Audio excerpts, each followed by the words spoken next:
don't really even get to the next level to your darkest moment. So that's why I'm saying stop tripping when it get dark and you running. You running from your success. Like that's what you running from. So it took me 12 years to get a 4-year degree. I never quit because I realized, like, why would you do something for 10 years then quit? So for a lot of you, if you was gonna quit, you should have quit when you put your first grand in it. You like 20,000 deep now. You like 9,800 hours deep into it. It only takes 10,000 hours. It is not the darkest moment that's the problem. You the problem. And your perspective is the problem. You thought you was just gonna have a dream and a goal, and you was just gonna wake up and just walk into the sunset. You're like, dream, boom. It don't work like that. Life punks you and say, do you really want this? I'm gonna give your wife MS. Do you really want this? Your mama gonna be pissed when you write the book about your family. Do you really want this? Do you really want this? Cousins gonna abandon you. People that you used to be like this with gonna think you bougie and don't wanna deal with you. It's a part of it.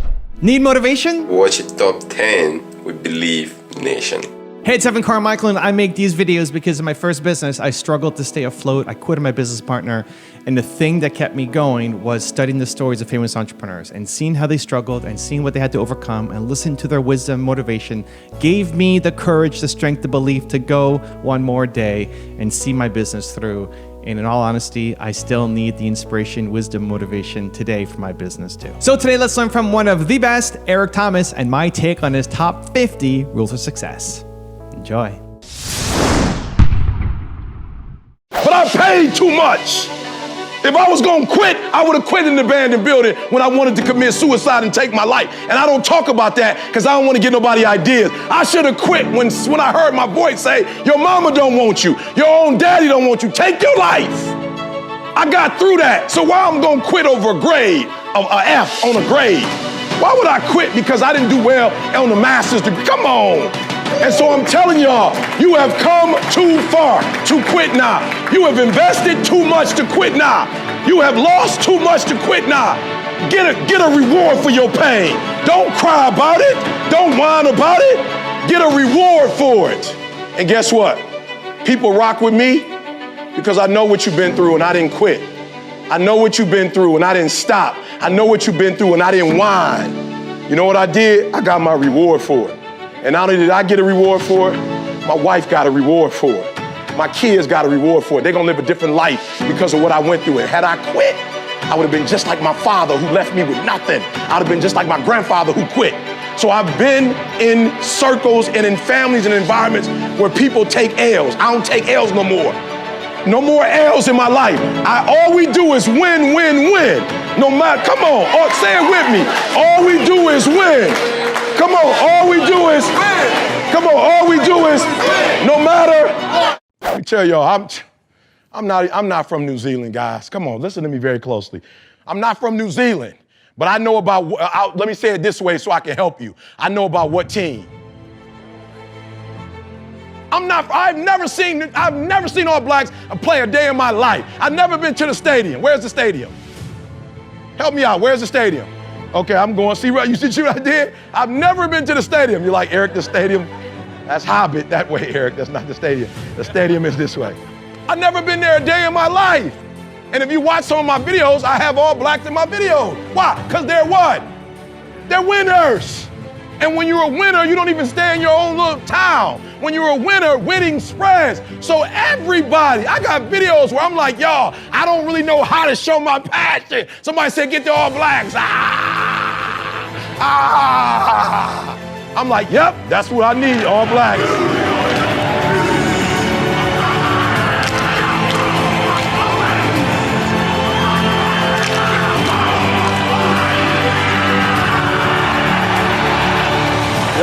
Yep, I need the All Blacks. I need the why? Because they say what I'm saying. They just saying it in rugby. I don't know. I'm like, woo, that's a violent sport. Their passion is all over there. Why? Because winners win. And I can't explain it to you, but you better stop making excuses and find a way to win. Because once you start winning, you go from 1,500 to 3,000 to 5,000 to 7,000. You remember, see? From 7 to 10. Nothing changed. We're still in the basement. We don't have a building. We still use the garage for all of our products. We don't have business cards. We don't have a 5-year plan. We don't have a 3-year plan. How do you do it then? We wake up and grind. Winners win. I focus more on winning than I focus on structure. I focus on winning. And when you become a winner, they start seeing you with winners. Some of you are taking stuff because you don't know who you are. You're taking stuff from people that you shouldn't even take because you don't know who you are. And you're dealing with stuff you shouldn't even deal with. So when I say this, I'm telling y'all I'm not playing. I'm about to give you what God gave me. I am, therefore it is. No, I'm being serious. When you can get to the I am and you know who you are, everything, Kendall always said, something leads, something follows. Something leads, something follows. When you don't know who you are, it's a whole bunch of mess that follow. When you know who you are, you set the precedent. When you know who you are, if you are a female that don't like fussing and cussing, you won't even let some dude who fuss and deal with you because you like, I'm not with that. And you don't go, I ain't been with nobody in 6 years. If you know who you are, you would rather wait 7 to get what you're supposed to get than to put up with some junk for 6. You won't do it. You just say, I'm gonna wait. 6 people call you for a job you know you're not supposed to be doing. You ain't getting antsy. You like, I am. I'm gonna wait. Therefore it is. If somebody tells you that they're going to give you an A, if somebody tells you you're going to get a 4 point, if somebody tells you you're going to be rich, if somebody tells you you're going to be happy, say, thank you so much, but give me side B. Give me side B. Nobody told me when I had my son and he wanted to play football and he dreamed of playing football and we got him out there on the football field that I would get a call while I was preaching that he broke his femur. What are the chances that my son break his femur? That's the strongest bone in your body. What is the chance that you break your femur when I'm preaching and you about 30 miles away? What's the chances? You should have broke your femur at a game that I was at. Nobody ever told me that my son would break his femur and when I get to the hospital, he would be in excruciating pain. Nobody ever told me I'd have to watch my child, who I want nothing but good to happen to, screaming and hollering because he was in so much pain. Nobody told me I would have to be in there when they cutting his leg to give him surgery. Nobody ever told me that this kind of stuff would happen. So I know my daughter, I just know she gonna start dating, she gonna call me. I just know some dude gonna break her heart. I already know it. And I gotta deal with her being depressed for I don't know how long. Nobody ever told us when we had kids and we had these great dreams for our kids that this other crazy stuff would happen. They just told us it's gonna be the best thing ever happened. And it was when he came out the womb. It was my why. It changed my life. But I didn't know the stuff that he was gonna go through. I didn't know that I wouldn't be able to sleep at night when he was at high school and he coming in the house at 2 o'clock in the morning. You know, senior in high school doing things. Nobody told me I wouldn't be able to sleep when he was out the house. Nobody ever told me when he went to college and they on these trips with the basketball program, nobody told me I would be nervous and praying that he getting on all these flights. Nobody ever told me that when he moved to Atlanta that I would be like still nervous, waiting every day for a phone call because there are kids who don't, for whatever reason. Are you hearing what I'm telling you? Nobody ever told me that my wife, when we were 16 dating, that she would get multiple sclerosis and that her mother would be diagnosed with cancer and it would metastasize throughout her body and they would send her home. Nobody ever told me. Everybody tell you about side A, but don't nobody tell you about side B. And it ain't side A that breaks us, it's side B that breaks us. That's the side. Everybody want to be in business. Everybody want to be rich. Everybody want to be in a relationship. Everybody want a 6-pack. Nobody tell you the pain that come with it. So what I do now is I look at side B before I go to side A, because I already know I can handle side A. Also, to make sure you're actually taking action after watching this video, I've designed a special free worksheet just for this video. The worksheet will highlight all of the lessons learned in this video, as well as pull out our 3 favorite learnings and quotes that will inspire you to actually do something. The worksheet will also give you space to write down what your key takeaways are and your specific plan of action to make sure you're getting results. If you want the worksheet designed specifically for this video, absolutely for free, there's a link in the description below. Go click on it and start building the momentum in your life and your business. I'll see you there. Watch this. And Jesus said, throw your net on the right side of the boat and you'll find some. I just blessed you. I just blessed you. When you walk out of here, do me a huge favor. You've been on the left side. Oh, God is so good. He didn't say, get out that boat and I'm going to take you to do something else. He let him continue to be what they were, which were fishermen. He didn't change nothing. He just said, I need you to do me a huge favor. Your mind is on the wrong side. I need you to stop fishing on this side and I need y'all to start fishing on this side. I don't need you to get another man. I need you to treat the one you got like you got some sense. I don't need you to get another profession. You don't need to do something else. Peter, you are a fisherman. I birthed you to be a fisherman. You are a darn good fisherman. And fisherman is all inside of you. But your problem is you fishing on the left side. I don't even know who told you to fish over there in the first doggone place. But do me a huge favor. Just make a shift. Just make a tiny shift.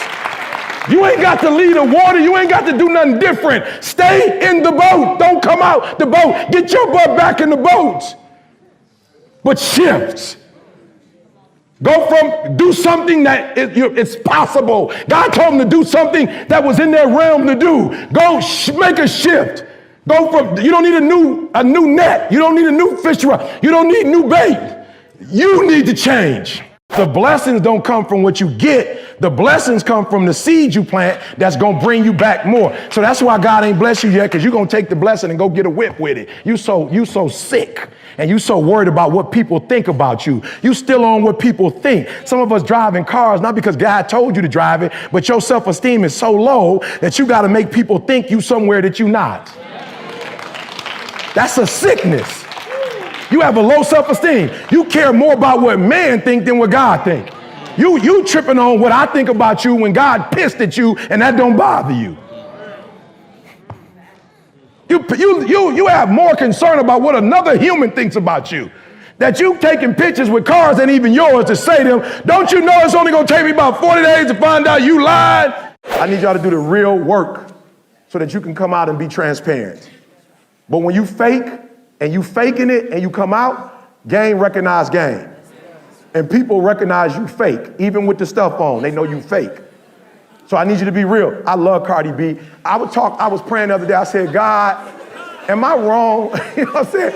Because her lyrics, God, they just ain't really adding up to what my values are. But I just keep finding myself going back and listening. I'm the queen of talk. And I'm backing it up, backing it up. And I'm just like, God, I'm drawn. And something about this, I know I don't cuss and I gotta stop when she get to this part. And the backing it up, I don't know God, but just something about. And I said, I know what it is, God. I know exactly what it is. She told us that she used to strip to make money because she was in a relationship where she was getting beat.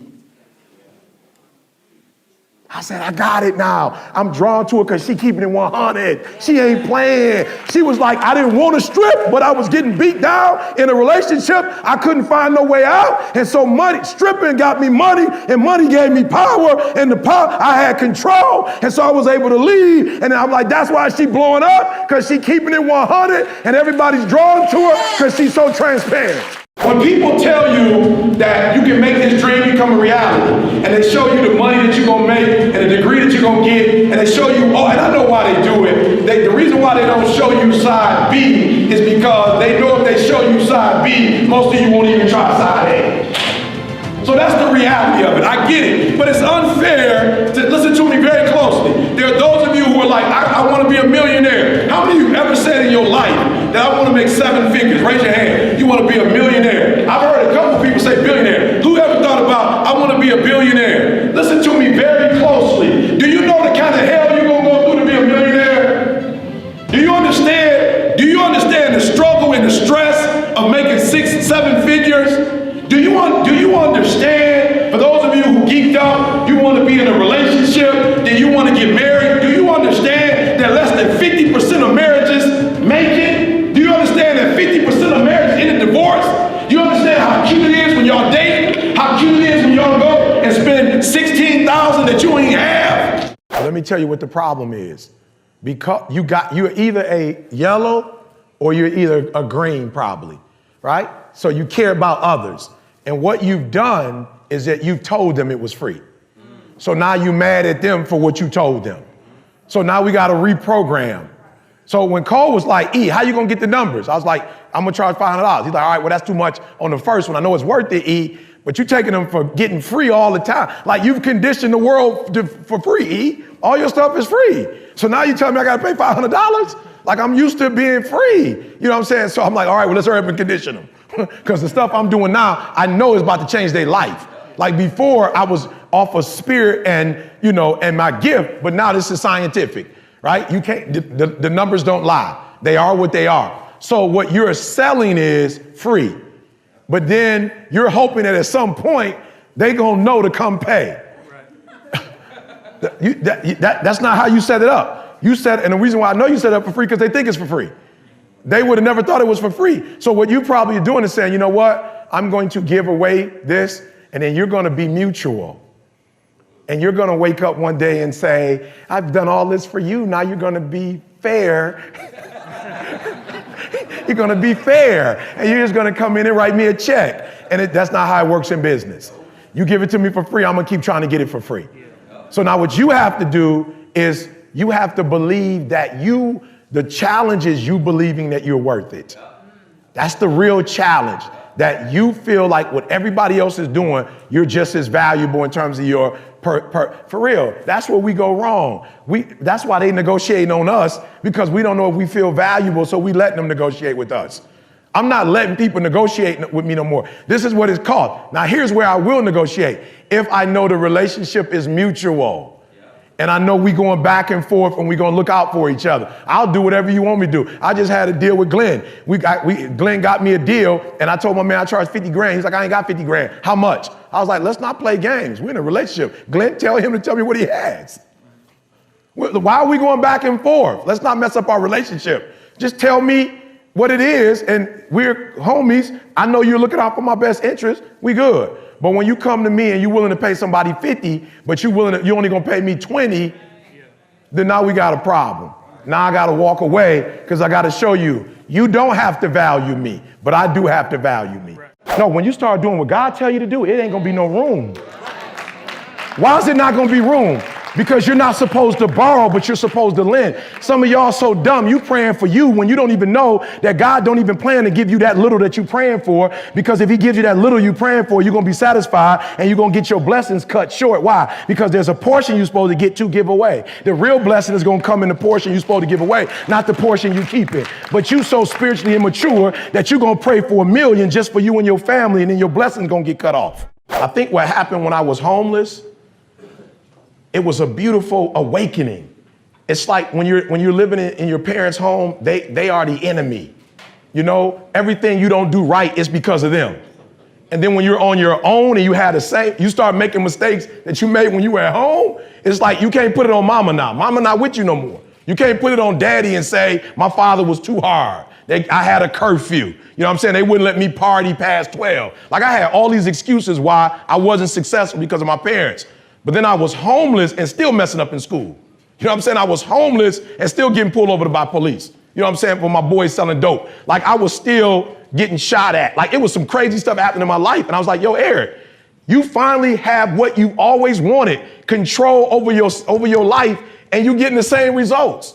So it's only one common denominator. The teacher doesn't know the cop that arrested you. The cop don't know your mama. You know what I'm saying? The cop don't know the principal. But one of these kids, everybody knows. The cop knows you. The teachers know you. The council know you. Your mama know you. The police know you. You are the most common denominator in all of this mess. So because there's one person that's in all of this, that one person is the problem. And I begin to say to myself, like, yo, E, if you really want to change, you have to take personal responsibility. And I think the company is where it is, and people follow me because they don't hear a bunch of excuses. They hear, yo, E, you coming at me hard, but it's the truth. Like, I know what I'm doing wrong, and I just need to make the adjustment. So I would say personal accountability and personal responsibility is what took me from being homeless and a high school dropout to the #1 motivational speaker in the world. We live in a society where some among us are prejudiced, right? So there are people who would not traditionally hire Eric Thomas. But you will get to a point where nobody else can do what I do. And your company, the value of your company is greater than your racism. Hear what I'm telling you. So you may be racist and not want to hire an African-American male that looks like me, but because I'm the best version of myself in terms of what I do online, I can compete with anybody else who's doing it. The PhD, right? I need you to hear what he's saying. The PhD was very intentional and deliberate. Living a life of character. These are all things that's going to help me out. And then my relationship with God. You through now. There's nothing you can do. You stuck now. You stuck. So it's like you call everybody else. You might even brought them in and it didn't change anything. So now you're like, all right, last resort, I got to bring ET in. And then I come in with the anointing and rip shop. And then you like, can we get the retainer? I'm like, you could have started with me, right? So I'm telling you what he's telling me is the truth. I'm not saying, I can't believe there's still racist people in 2019. That has nothing to do with me. That's not my fight. My fight is being the best version of Eric Thomas. That's what I can control. I can't control industries. I can't control what people think or say, but what I can control is Eric Thomas. And so I'm telling you what he's saying is real, because you're like, but I gotta. No, you don't. You don't. You're still in your mind when he was saying it. It's like, but you don't get it. I gotta, and they don't. No. You just need to get to that place where you are strong, and when you go in, you on some Jedi mind trick stuff. You entertainment seeking. E, did you see Power? Absolutely not. Did you see the Game of Thrones? Absolutely not. I'm trying to blow up. I'm trying to blow up after the blow up. I'm number one. Now I'm trying to find out what's after number one. And you know what that is? That's not a speaker. That's a businessman. So I'm trying to own as many companies as I can, get as much equity as I possibly can. I don't got time for the Game of Thrones. I'm playing my own games. I'm trying to sit on a throne. You know what I'm saying? Trying to get a throne. I'm just saying, for real, some of you broke and you still entertained. Like, I'm not even tripping on those of you who got money and you comfortable and you want to chill and watch it. I'm talking about those of you who are complaining about your job. You ain't got no money and you sitting here complaining about, but then you watching all the TV programs. That's a have-not mentality. The rich person made Game of Thrones. They don't even watch it like you watch it. They can't even enjoy it. They put that joker together. They watching it like, that didn't come right. Oh, Lord, she didn't say it right. They were off. Oh, man, okay, next episode. You sitting there in a house that you can't even afford. You in your mama's basement watching Game of Thrones. You just comfortable. I just need to come out right now. See, give me a device on the next one. We could just start hitting folks in the face. Just blah. I need to bring you to your senses. You in your mama's basement watching TV. All right. Pleasure before payment. For real, you like to get, you do things that you can't afford. For real, you do stuff you can't afford. And then you don't understand that this society is built rich off of people who like pleasure before payment. They making money off of you because you buy a car you can't afford and they charge you 5-6 times more for it.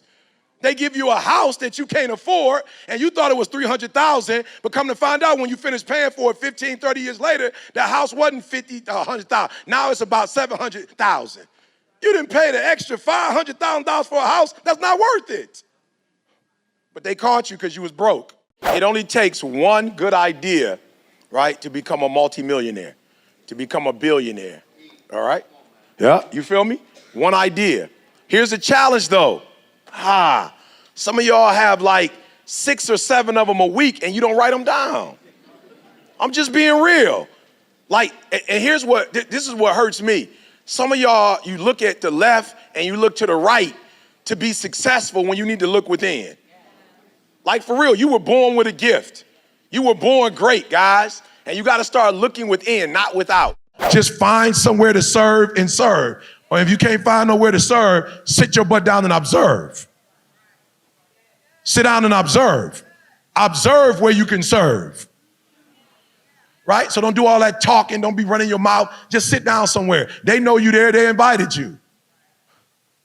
So sit down and go, okay, where can I serve? So I was like, all right, Tony, I got you. And I knew what he said. Can I be real? It stung a little bit.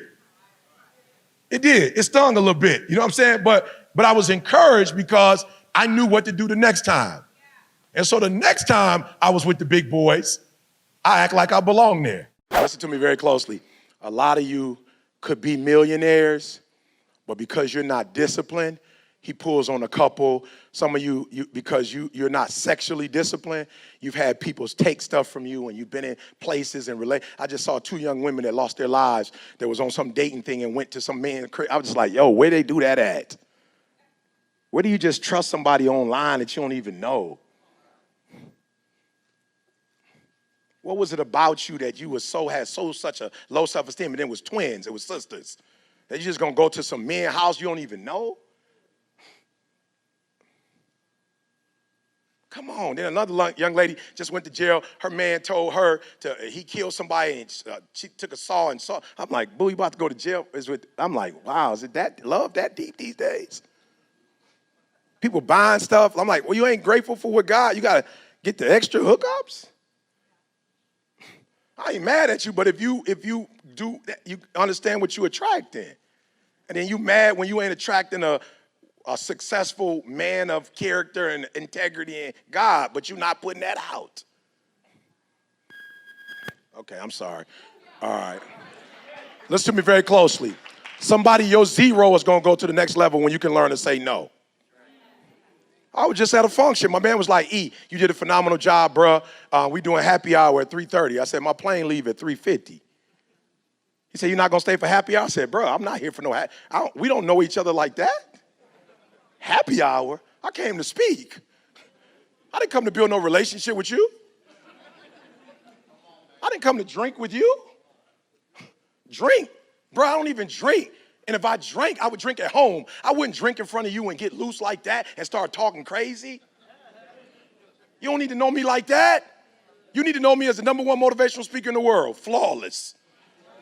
I'm not, but that's what you need to know me as. You don't even need to get close enough to me to know my faults. This is a business transaction. You're going doing business with people drinking like y'all, what you being social for? You don't have no discipline. Drink when you get home. You just see some free wine. You see some free alcohol. Drink when you get home. This is business. Boundaries. There are boundaries. My man like, yo, why you gotta go? Because I'm married. I got a wife. I'm going home. We finished. We ain't got no more business to do. You told me you wanted a 2-hour presentation. I did it. I'm going home. But E, this is a resort. And I'm going home. Why? Because I can't get in trouble at home. I can't get in trouble at the crib. I can get in trouble at this resort. It's a lot of temptation at this resort. So I'm going home. I went to a whole nother level of my life when I finally confronted. When I say confronted, I don't mean in a negative way. I just meant when I got past my fear of talking to my biological father, because I never talked to him. So I remember thinking that I'm going to meet him and we need to be able to do boom, boom, boom, boom, boom in order for me to heal. But all I needed to do was to get it out my system. And once I got it out of my system, I no longer needed like a regular like I didn't need him to do anything to heal me. Are you hearing what I'm saying? So sometimes you just need to get that information, like you're frustrated because they're not listening and nobody's on your value system. This is why this is important. You're not just coming to hear ET. You are coming to meet your brothers and sisters. You're coming to meet the people that have the same values that you have. That's the problem back at work. You don't have enough people who are where you are, and it's frustrating going to a job where people don't think like you. And so it's frustrating. So all you need to be able to do is get it out with these people and your family. What they're going to do for you is they're going to tell you the right thing, but a half of it is just getting out your chest.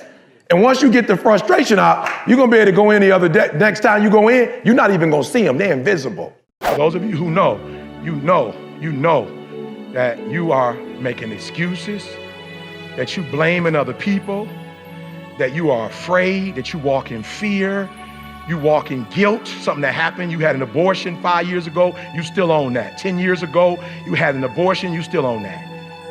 You got caught, you went to jail, you have a felony, you still own that. I want to free you. That was 5 years ago. Why are you still walking in that? That was 10 years ago. You got a divorce.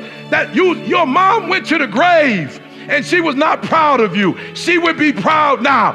Walk in it. Your past is the past, and there's nothing you can do about it. I am ashamed of some of the stuff I did to my mom, ashamed of some of the stuff I did in school, ashamed, but it's over. And you can't hold that against me. And I will not hold it against myself. I'm free. I'm free.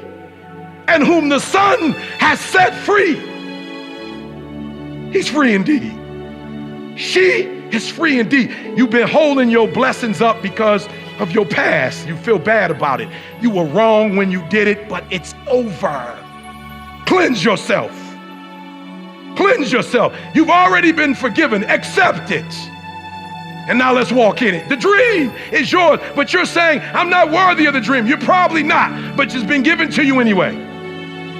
I'm not smart enough. You're probably not, but it doesn't matter. It was given to you, and it's now your responsibility to do something with it.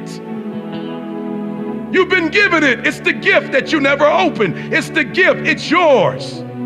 So I need you to forgive yourself. There should never be a week in your life that you're just going through the motions. Like every single week, there should be something specific that you're trying to accomplish. All right? And then there should be something monthly that you're trying to accomplish.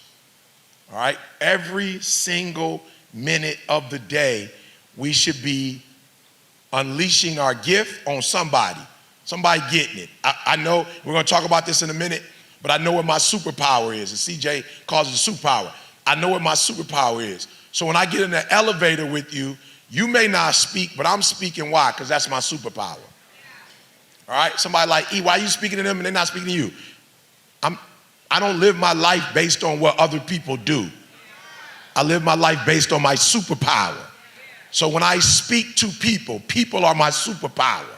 So if there's another human in the building, you getting it. All right? So I wake up every morning, I'm going to unleash my gift, but then I have to have a goal, because if I'm not careful, I'm just unleashing my gift without a goal. It's not going nowhere. And so I have to give my goal, my gift, I have to give it a sense of purpose, a sense of order, a sense of direction, right? So every day when you get up, your week should have a direction, that this is what you're seeking to get done in that week. This is how much money you should make. Come on, somebody.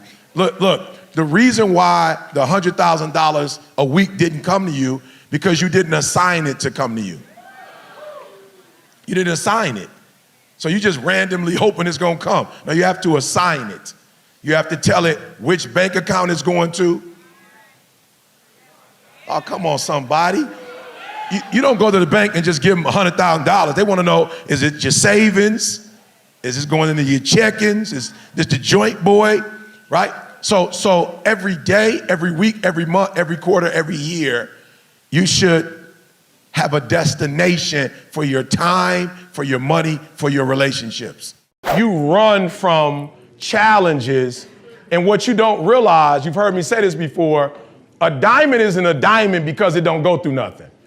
You feel me? Like the diamond is a diamond because of the process, right? And we know the first is the pressure that it has to go through. And I'm telling y'all, if there's one thing I want y'all to tell the millennials, they got the relationship that they have with pressure is weird. I promise you, it's the weirdest thing I've ever seen. With millennials, they trying to run from problems. Like for real, like they about to commit suicide because of pressure, right? And they'll come to me, these millennials will come to me like, yo, E, I'm going through it. I'm like, you not, like, I got a lot on my plate. You ain't picking cotton. You ain't got those kind of problems. I'm just being real. Like, this ain't civil rights. You don't have dogs coming at you. I'm just being real. No dogs are coming at you. You don't have water hoses. You don't have people with clubs beating you upside your head. You ain't got no real problems. Like, you ain't got no real problems, right? So for me, I understand that when I look at my ancestors, like challenges and pressure is why we say Martin Luther King, because he went through them. It's why we say Malcolm X, because we say Rosa Parks or Harriet Tubman, Why? Because of the challenges that they went through and they got through it. So listen to me. The first part of a diamond is pressure.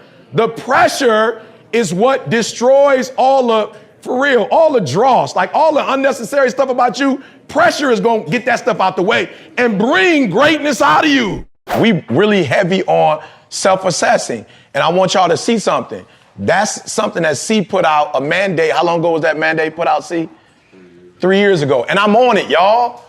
It's not C saying it for y'all. Like, this is the boss. If the boss man say we focusing on self-assessing, how can I be a part of a brand and I'm not doing what he's telling us that we're supposed to be doing? So make sure your brand is in alignment. The stuff that you're saying, whatever you're saying is cool. It's your brand. We can't make up your brand for you. But make sure you're not saying it and you're not doing it. So for me, look Dan Gilbert used to say, we eat our own dog food. So I went to Ant, I went to Preach, I went to Moose. I didn't go outside the crew. I didn't have to go nowhere else to get this stuff. I went in-house and got it in-house, right? And got the information, everything changed, and guess what I had to do? What did I have to do to go from $50,000 to most months $300,000? What did I personally have to do? That's it. Did I do anything else physically? Anybody talk to me? Did I tell you I changed my voice? I started wearing a shirt and a tie. I started doing presentations now. I got presentations up. I'm just saying, did I say I did any of that? No. I said I did what? Change the system. Yeah, but what did I do first? Self-assessed. And when I self-assessed, self-assessment told me I needed to do what? Change the systems. So some of y'all gonna self-assess, and it's not gonna tell you to change the systems because you don't have a systems problem. But it might tell you that you might have to be more demanding in driving. It may tell you might need to be a little bit more gregarious and inspiring and enthusiastic. It might tell you that you might need to be a little bit more persistent, you know what I'm saying? And what is the other one? Complacent, right? In a positive sense, right? Does that make sense? So self-assessance first. It's so funny, Carl is the individual that has done our videography. So I know it seems weird, but this is why the process is important. He has 2 degrees in biology, right? So that's his thing. He goes into the lab. So he would literally take my videos and act like he was taking them in the laboratory. So you gotta think, this kid, since he's from Barbados, there's a common line and there's a math and science line. Him and his brother went math and science. His brother was the first black chemist to graduate from Michigan State University. So again, a lot of you young people, you go on this route and you like, I don't see it. You're not supposed to see it. Like, you're supposed to stay focused on what you focus on, and when you get to where you get to, you'll understand why you were doing this in the first place. So Carl never went to school to be a videographer. But what Carl did was he took my videos or my speeches and memorialized them. So you think, C says this all the time, like for real, some of y'all really think that when you want to succeed as bad as you want to breathe was like my best and first ever. No, it was the best and first ever because it got recorded. Because somebody mic'd me up, because somebody edited and put it on YouTube. I had probably done 150,000 messages before that message, right? So the difference between this Eric Thomas and the old one, I was doing everything on my own. The new Eric Thomas, I got a team, and Carl said, look, I need you to worry about one thing. Make sure the mic is on. You make sure that mic is on, and when you go in that room, you kill it, and I'll do the rest. I will make sure that when I put it up on Monday, the whole world will want to watch it. So it's the B-roll, it's the music, it's the science. So if you heard some of my stuff raw, if C hadn't edited some of the stuff, you were hearing stuttering, you're hearing slurred words, you're hearing the wrong word. C, like, whatever you do, watch this. C told the people that was when they edited, whatever you do, Eric needs to be perfect when it comes out. So if it's not perfect, don't send it out. I want Eric to be #1 in the world. And the only way to do that, nobody needs to hear all the edits. Man, it would take y'all years to hear all the edited stuff.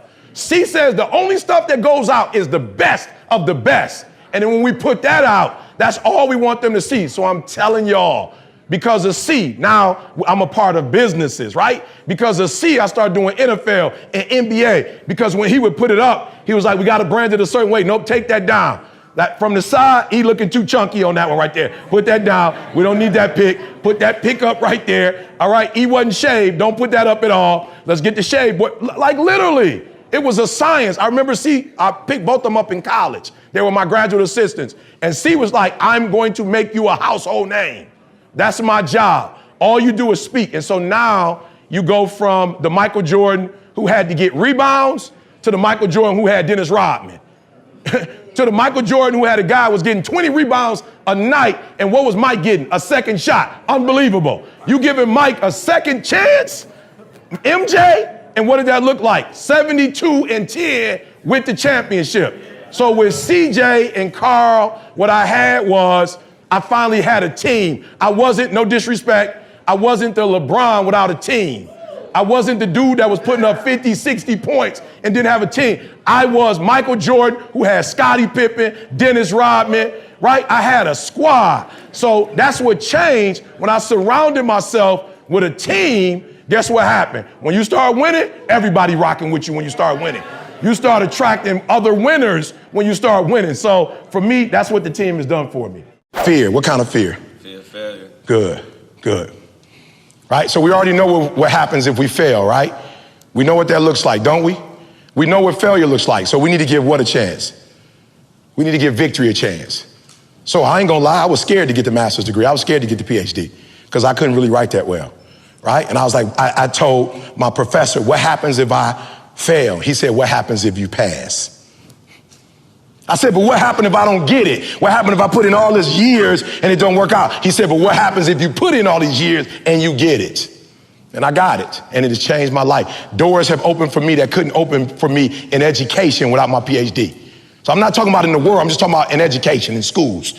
There are contracts that I get now, schools that I work for that I couldn't get without it. So don't be afraid. You have nothing to fear, guys. You already overcame all kind of stuff. Anybody tell you how I blew up? How am I the #1 motivational speaker in the world and a multimillionaire? What was I doing for free? Speaking. Specifically though, how did I do it? That's right. But how did I do it? What vehicle did I use? YouTube. And I put out a video every Monday for free. Right? But I understood the concept. If it's really good, you know what's going to happen. You've been to the mall. Try orange chicken. You're like, no, I'm good. I'm not hungry. No. Try orange chicken. You're like, no, I'm good. You're like, no. Try orange chicken. You try it for free and go, And she said, here, $4.99. Come. And you're like, I don't even, come right here. And before you know it, you done bought a whole meal. Because they let you try something free. You tried something for free. And so I gave it away. In survival mode, you never give anything away. In survival mode, you hold on to. But you must understand that you cannot get if you're holding on. So we hold on to information. We hold on to books. We hold on to content. We hold on to strategy. We have been taught, don't give anybody anything, because if you give it to them, guess what's going to happen? They're going to take your business. They're not going to take if you good, it's going to come back. So if there's any strategy you know, then I'm going to tell you and tell you and tell you why. Because if 3 of us know the same strategy and we all go out and work together, we're going to take it to the next level. I'm from Detroit. And when you're from the D, like you work at Ford, GM, and Chrysler. We didn't do MIT, Brown, Harvard. This Detroit. Whether you graduate from college or not, your dream is Ford, GM, and Chrysler. You don't wear a suit. You don't wear a shirt and a tie. When you're from Detroit, you wear a hard hat.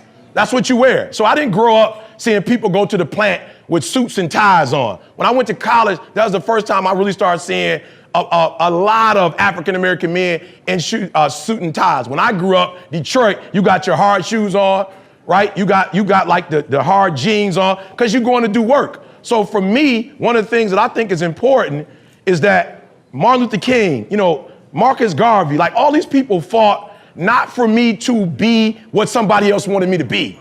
Like they fought for me to be free. And this is what freedom looked like for me right here. This is what freedom looked like.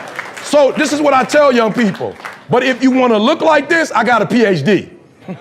So you got to pay the price to look like this. Like you got to come with it. Like you can't look like this and be number 13. You know what I'm saying? You can't be number 50. So although I dress like this, I paid the price. But what I didn't want to do is I didn't want to wear another man's armor because I didn't know if I could win the fight wearing Saul's suit. I needed my slingshot. I needed my 5 stones. So when you see this E slingshot right here, this E5 stones. Why? Because what Saul didn't even work for him. So a lot of times we copycatting other people and doing what they doing, and it ain't even working for them.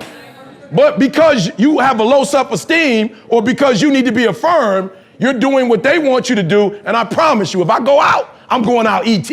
When I go out, I will be the best version of me. When I go out, I won't be a copycat of you. I won't be concerned with what you think.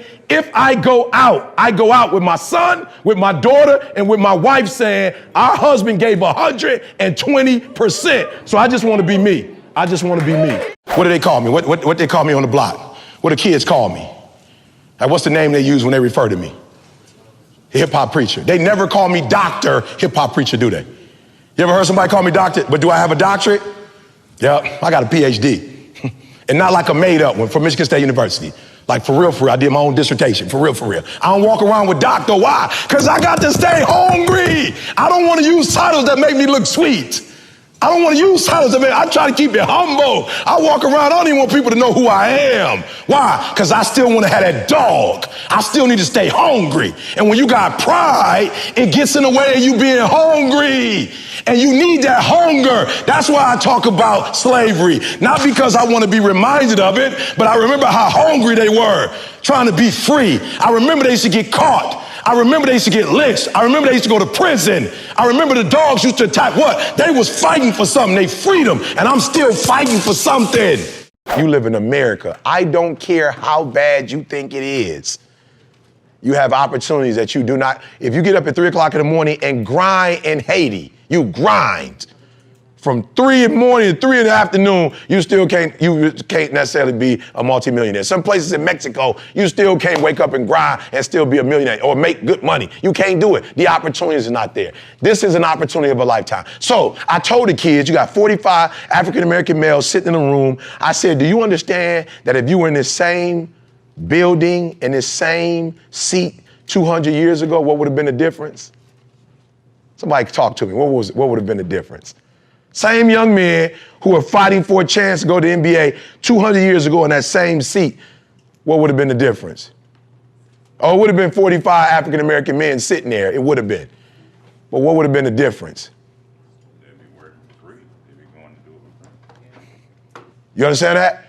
So I told them, y'all got to understand, you get to go to the NBA. Your ancestors 200 years ago, they was about to go work in the field somewhere. So it's the same thing. They was getting drafted. It was the exact same thing. They looking at my man, how tall are you be? What can you do? All right, book, go work in the fields.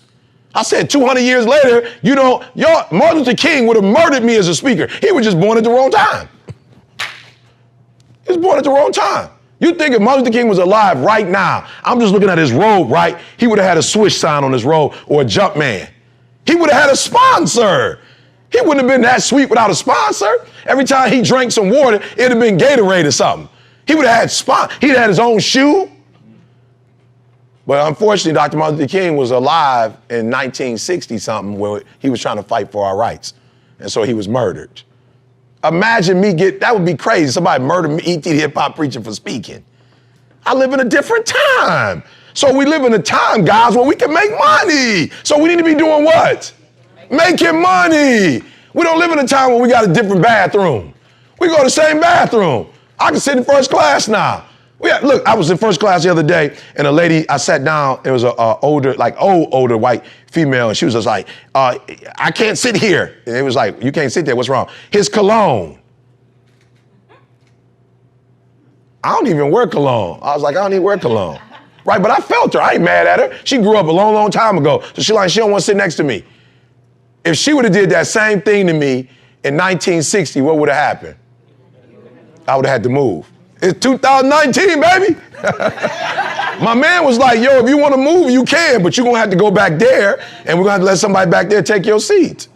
Listen to what I'm saying. We're not talking about this country. We're talking about the fact that the opportunities are for everybody, and we sitting here talking about this ain't right, this ain't right, this ain't right, that ain't right. Some of the stuff that we can say ain't right, but what am I doing? I'm waking up every day and doing what? I'm waking up every day and going after what? Money, opportunities. That's what I'm focusing on. My wife ended up getting MS.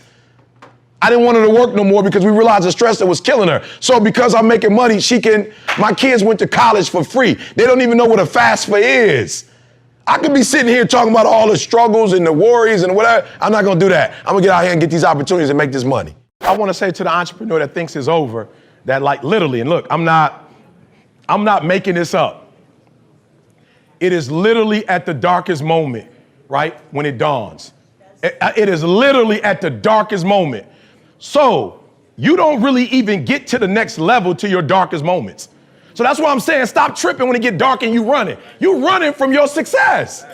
Like that's what you running from. So it took me 12 years to get a 4-year degree. I never quit because I realized I went through why would you do something for 10 years, then quit? Why would you do something for 11 years, then quit? So for a lot of you, if you was gonna quit, you should have quit when you put your first grand in it. You like 20,000 deep now. You like 9,800 hours deep into it. It only take 10,000 hours. So it's not, what Marcus is saying is critical. It is not the darkest moment that's the problem. You the problem. And your perspective is the problem. You thought you was just gonna have a dream and a goal, and you was just gonna wake up and just walk into the sunset. You're like, dream, boom. It don't work like that. You have a dream, and then life punks you. Life punks you and say, do you really want this? I'm gonna give your wife MS. Do you really want this? 5 of your aunts gonna die of cancer. Do you really want this? You gonna lose friends. Do you really want this? Your mama gonna be pissed when you write the book about your family. Do you really want this? Do you really want this? Cousins gonna abandon you. People that you used to be like this with gonna think you bougie and don't wanna deal with you. It's a part of it. But I paid too much. If I was gonna quit, I would have quit in the abandoned building when I wanted to commit suicide and take my life. And I don't talk about that because I don't want to get nobody ideas. I should have quit when I heard my voice say, your mama don't want you. Your own daddy don't want you. Take your life. I got through that. So why I'm gonna quit over a grade, an F on a grade? Why would I quit because I didn't do well on the master's degree? Come on. And so I'm telling y'all, you have come too far to quit now. You have invested too much to quit now. You have lost too much to quit now. Get a reward for your pain. Don't cry about it. Don't whine about it. Get a reward for it. And guess what? People rock with me because I know what you've been through and I didn't quit.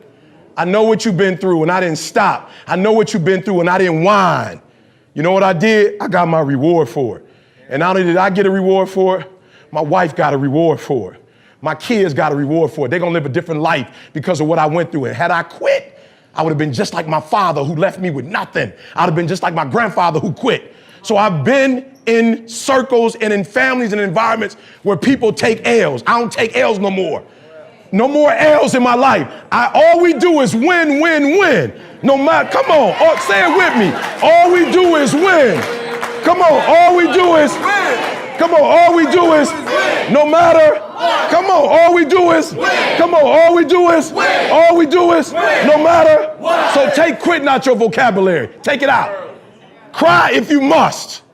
Rest if you must. Rest. And it's a lie. You're not alone. It's a whole bunch of us here.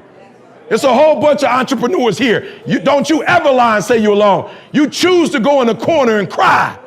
You choose to go in the corner and close the door. You choose to be alone. We are here, and we're here for you. So one more time. All we do is win. All we do is win. Come on, New York. All we do is win. No matter, no matter, no matter. All we do is, all we do is, all we do is, no matter.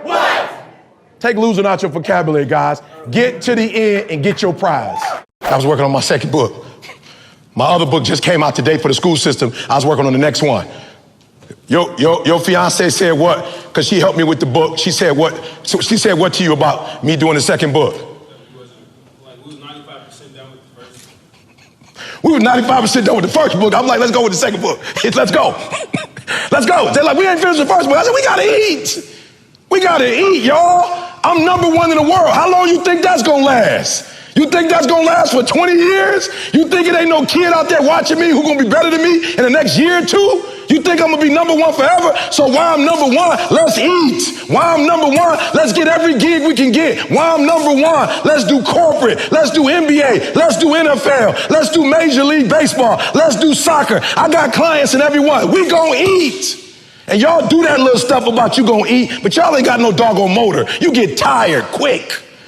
You practice for 1 or 2 days, you wore out. You do a couple hours, you tired. But yet you competing against people right now, that's their lifestyle. And you think they about to let you take their lifestyle? When I look back, because I'm trying to help the next generation, I'm always looking back and saying like, yo, what's the difference between me and my cousins? You know what I'm saying? For real, we got the same grandma, we got the same aunts, uncles, we all from Chicago or Detroit. Like there's no difference. We all went to public school. Like we're all the same. So what happened, right? And one of the things that I think is important is vision, all right? So put that in your first hookup, vision, all right? And this is why I think vision is important. You run across two groups of people. Like I come to a conference like this and I speak, you run into a group of people that come in fired up, then you run into another group of people like, I don't even know why I'm here. Right? You run into a group of people that come in like, all right, we got a speaker, we got a presentation. Like, let me try to see what I can get out of this. And you know, another group that comes is kind of like, in their mind, they think it's a waste of time, or they're not really putting forth energy. It's like apathy, like whatever.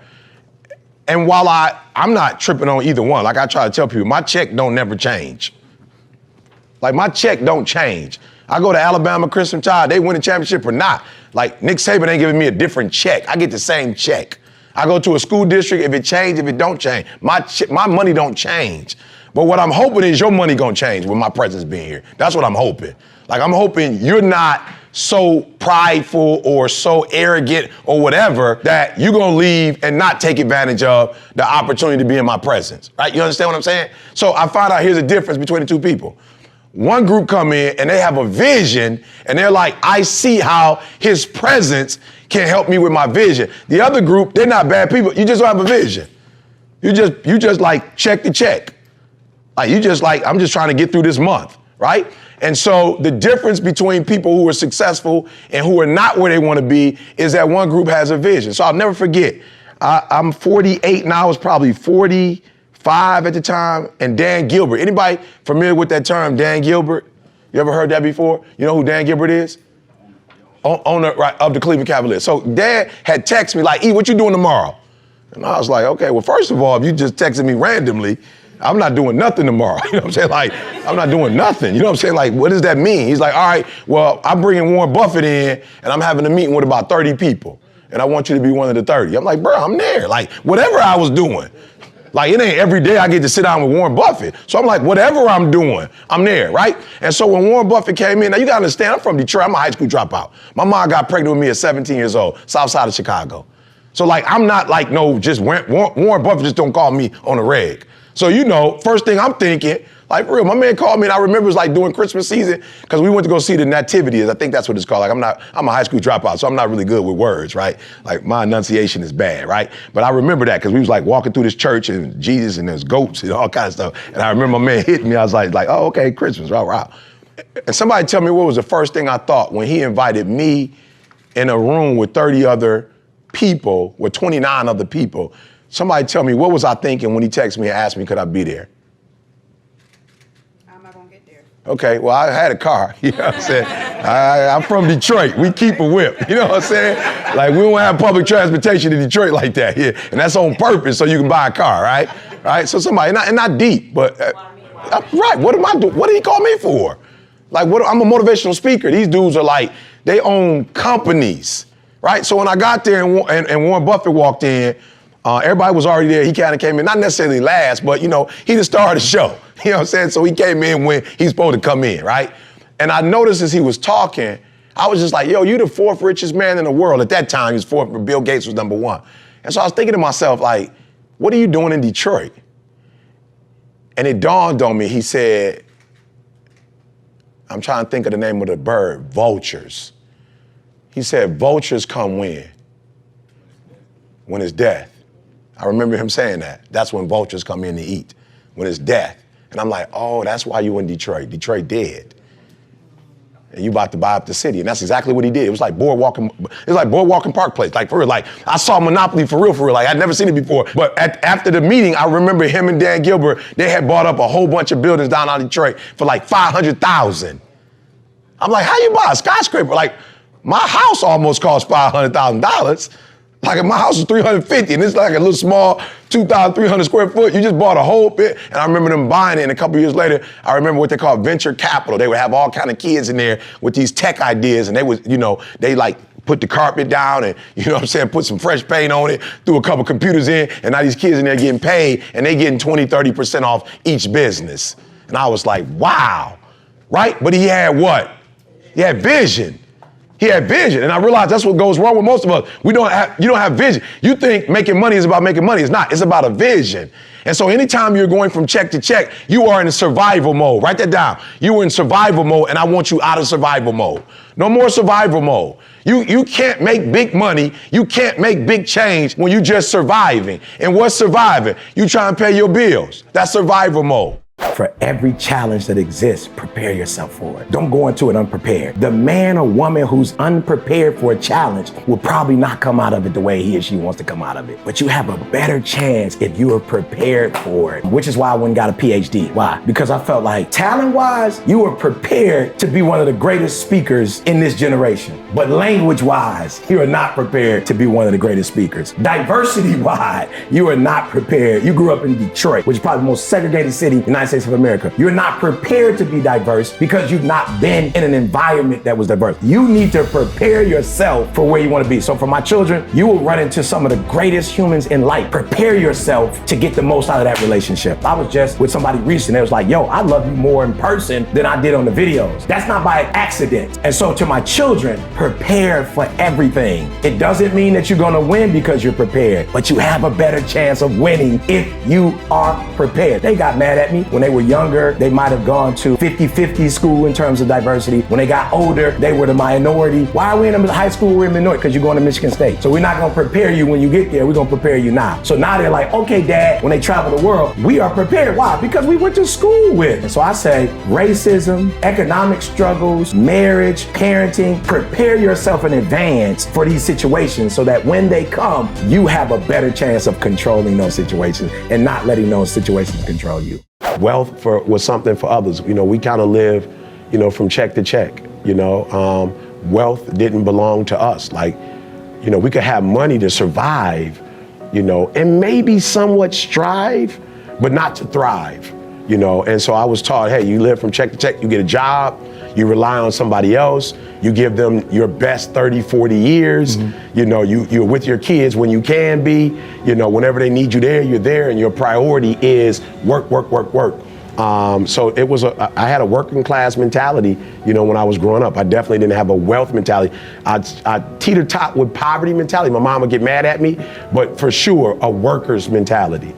Explain that, your worker's Just meaning that, we're supposed to work for somebody. Got it. We're supposed to take our gifts and our time and our talent and use it to make somebody else's dreams become a reality, We don't invest in our own dreams or our own goals, We can't do things that cause us to take risk. We got to stay in the safety zone. Yeah. We've got to do things that are uncomfortable. So a job, a 9-to-5, insurance, whatever. And it's so funny. It's always enough to survive, but it's never enough to thrive.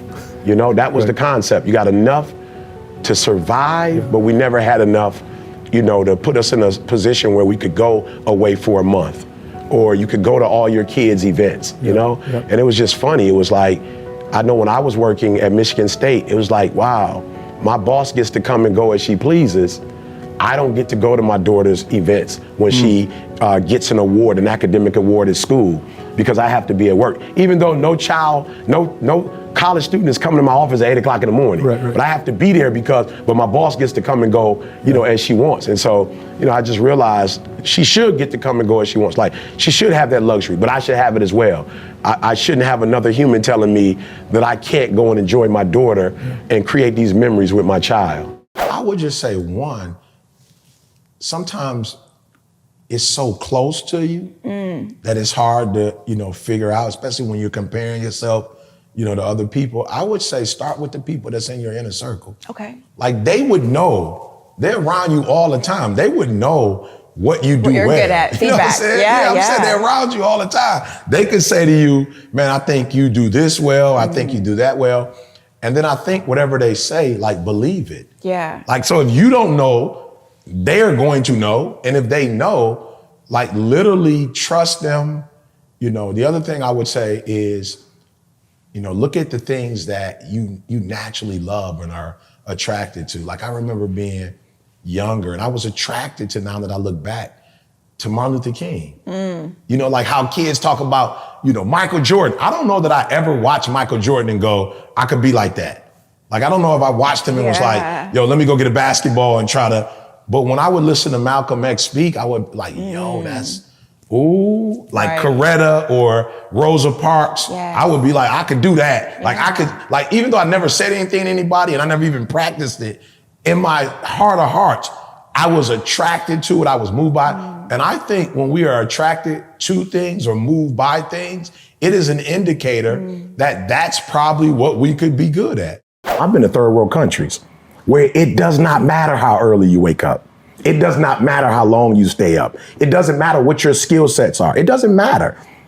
You don't have opportunity. You have people all over the world who are dying to get here, literally dying to get here. You have an opportunity of a lifetime, and where much is given, much is required.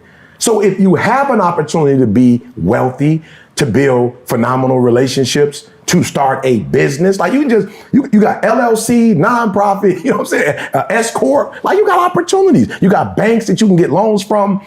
You can go online and sell stuff from online. Like you don't even have to have a store anymore. A storefront, like you can literally become rich from your watch. So it's like, yo, instead of you looking at everything that's not, look at what is. So absolutely, is there some stuff to complain about? 1000%. There's a whole bunch of stuff I can complain about. It's a lot of stuff that I can be angry about. But man, my grandmother died at 93, and a month later, my other grandmother died at 90. I didn't realize how quick life was. I'm like, yo, my grandmother was 93. I spent 51 years with both of them. They're gone. It's over. I will never be able to talk to my grandmother again. And I'm next. So because life is short, I don't have time to focus on what's not. I've got to focus on what is, then get up and go get it. And for me, it's like, guys, some of you in this room have opportunities that I don't have. Some of you in this room have connections or network I don't have. And I'm killing the game and you're not. So I need you to understand where you are. America's not perfect. I don't know if there's a place on planet Earth that is. So we're not looking for perfect, but we are looking for opportunity, and we have it. So it's like, yo, say it, because I need you to understand what you have.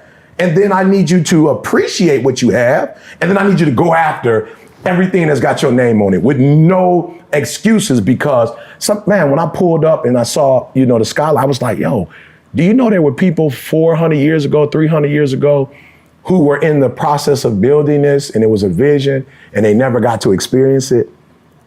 Like, yo, do you know what type of mindset you have to build something that you know that you're not going to get to enjoy, but yet you put energy into it because you're thinking about the next generation? You've got this vision that's going to outlast you. Like that's rare. And so now it's been built. Go fly first class. It's been built. Go live on people ask me, why do you live on the East Coast and then you live on the West Coast? Because it's too coast. That's why. And if I can get a house in the Gold Coast, I'm going there. So it's like, yo, we have opportunity. Whatever you do, don't waste it. Don't cry about it. Get up and go make it happen. I don't, and I'm not saying I don't subscribe to cancel, but I think cancel is, that's a culture where, people are building you up and they have the power to, destroy you. Gotcha. You understand what I'm saying? I got it. Interesting perspective. I'm not against, people can't, whatever, to cancel, not to cancel. But I've built my church. I've poured into people since 2006, 2007. These are people who I've helped get through divorce, people who I've helped not to get a divorce, people to get through cancer, help their kids go to college. People not canceling people. Mm-hmm. That's entertainment to me. You understand what I'm saying? Like, you can get canceled if you want entertainment. Yeah. I'm not an entertainer. I'm a pastor. You know, I'm a coach. You know, I'm an activist. You know, nobody's trying to, the people who I have built up, they're not about to go, oh, he said I'm through with him. Yeah. It's like, yo, that's our pastor, that's our brother, that's our friend. And I think when you're dealing with people you have a relationship with, it's different than people you don't have, you know, people who are just, you know, entertainment. That's different. You don't have a bond with that person. But if you have a family, that's what I have on the internet. I have a family. These are people that I help elevate. So even if I mess up, all they're looking for is, yo, I messed up. I'm human. I'm not God. I'm gonna make mistakes. And they're like, yo, we're gonna forgive you. So I just think that, to me, that's more entertainment. Like, I don't have a sponsor. You know, I don't. That you got to worry about. I don't have a sponsor and all that. Like, I'm not. If I get kicked off of YouTube, you know, I think there are probably more people showing my stuff on their sites than I'm probably showing on mine. If that makes sense. 100%. They're playing my message when they working out, doing whatever. So, you know, again, I'm not against it. Yeah, but audiobooks. That is for even my books. We self-published. Yeah. You know what I'm saying? So, you know, so now I do have a publisher now, but I just think I'm in a different arena. And even with some people who I heard Snoop say something I thought was funny. Snoop was like, I wish they would try that. But you're talking about Snoop, who's been around since, late 80s, 90s, you know, so he's built a base. I think it's for people who, again, entertainment has built them, you know, the culture has built them.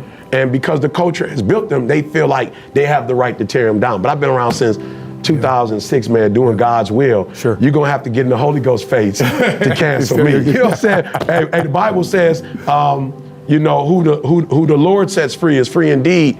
And even when you look at David said, I won't touch Saul, even though he's trying to take my life, because God says, touch not my anointed. You know, so I feel like, you know, I'm God's anointed. So Saul didn't want him to be king. And David was like, hey, I could take your life, but there's a higher calling, and God said, touch not. And so I just feel like when you're anointed, even if people form weapons against you, they're not gonna prosper. You have to let your pride go. And you have to acknowledge that it hurts to lose. Okay. You know, and I think a lot of people who are like me grew up, you know, your father's not in your life, you homeless, you losing, you know? And it's like people are so prideful that they only want, even if you look at social media, and I don't think there's anything wrong with it, I just wish that they would be more balanced. It's like people only want to show when they're winning. Yeah. You know, and winning has its advantages. But losing has its advantages as well. I don't think if Michael Jordan wouldn't have lost to Boston or lost to Detroit, like what if he would have come out his freshman year and won? He probably would have, you know, settled. But the fact that he got beat down 7 years in a row, it's like, you look at LeBron, it's like, aren't you supposed to be retiring sometime soon? Like, how are you retiring, but you look better than kids who are coming in your 20s? Why? Because he's hungry. It's like, they're still not giving me my credit. Like, they still don't acknowledge me as the GOAT. But some of us are so prideful, you know, we don't want to say, yo, it hurts that my biological father's not in my life. Like, we go, man, I'm not tripping on my man in my life. Nobody care about my man. Like, I'm good. No, you're not. Yes. Your father, the person that's supposed to bring you in this world and is supposed to be a model to God, our Father, which art in heaven. Like, yet you struggling. Just say it. Yeah. It's okay. Because when you acknowledge that you're hurt, you are acknowledging that I got something I need to work on over here. There's some things I need to, whatever. So for me, it's like I became very okay with you losing. Yes. You losing, E, and this is gonna be second generation to lose, the third generation to lose. Like, no, you gotta stop the losing. So that's what happened. So now that I'm successful, I look at it as, I can't take my foot off the brakes, because if you got, and again, no disrespect to my father, you know what I'm saying? I never want him to think I'm dogging him out, you know, but he wasn't in my life. So some stuff that happened. Yeah. So whatever happened the generation before him, his generation, I'm trying to break that cycle.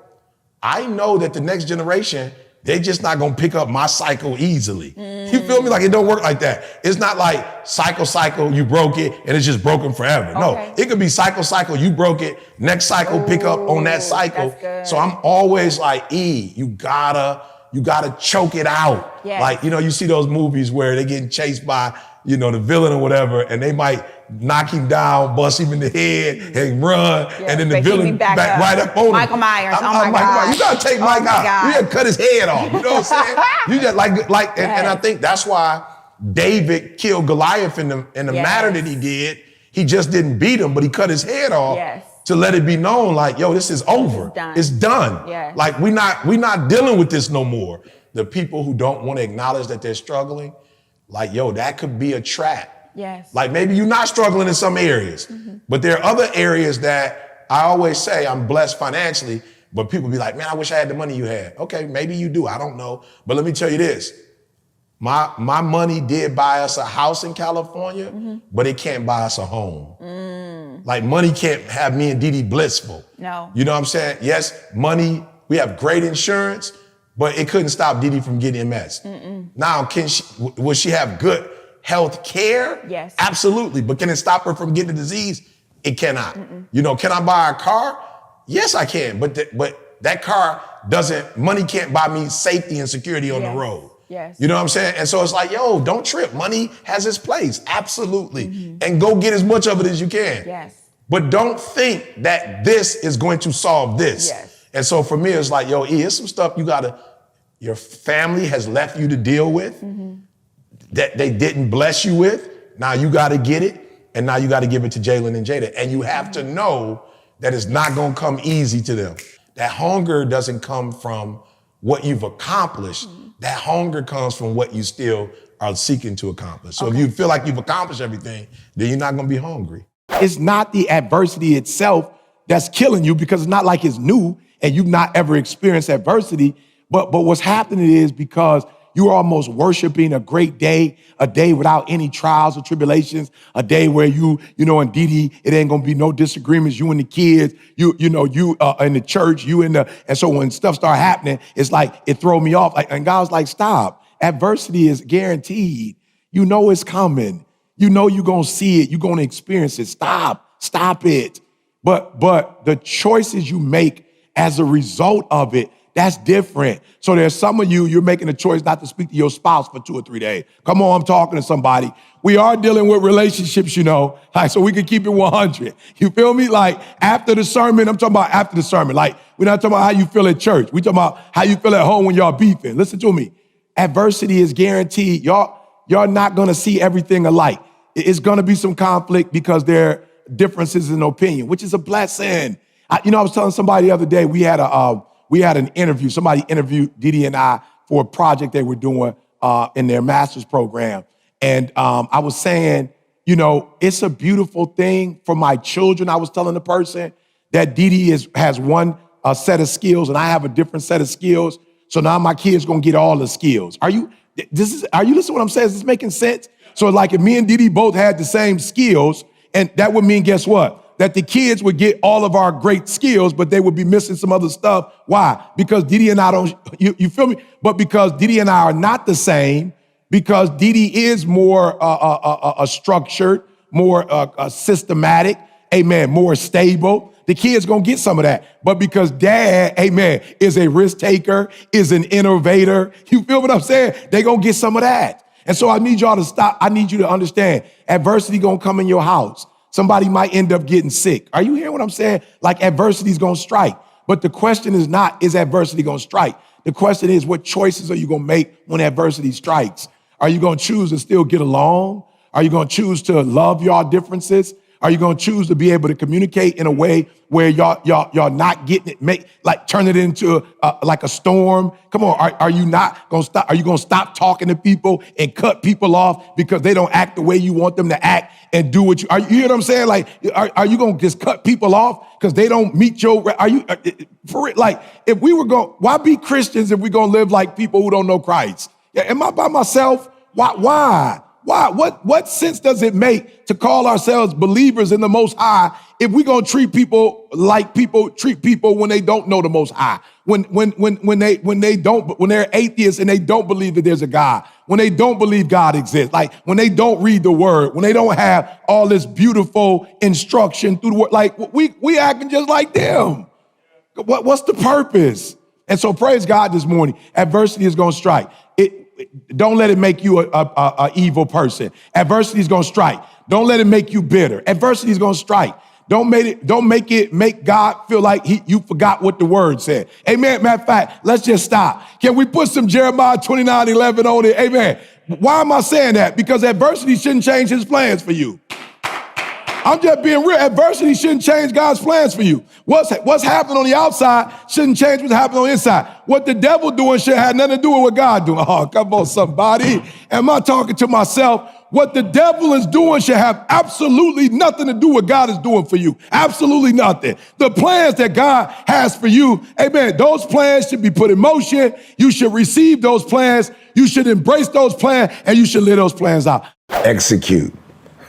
Execute on the things that they say they wanted to get done. Not what you want me to get done, my mother wants me to get done, my coach wants me to, but the things that I really feel like if I do these things, I'm going to be successful. Execute on the things that you said you were going to execute on.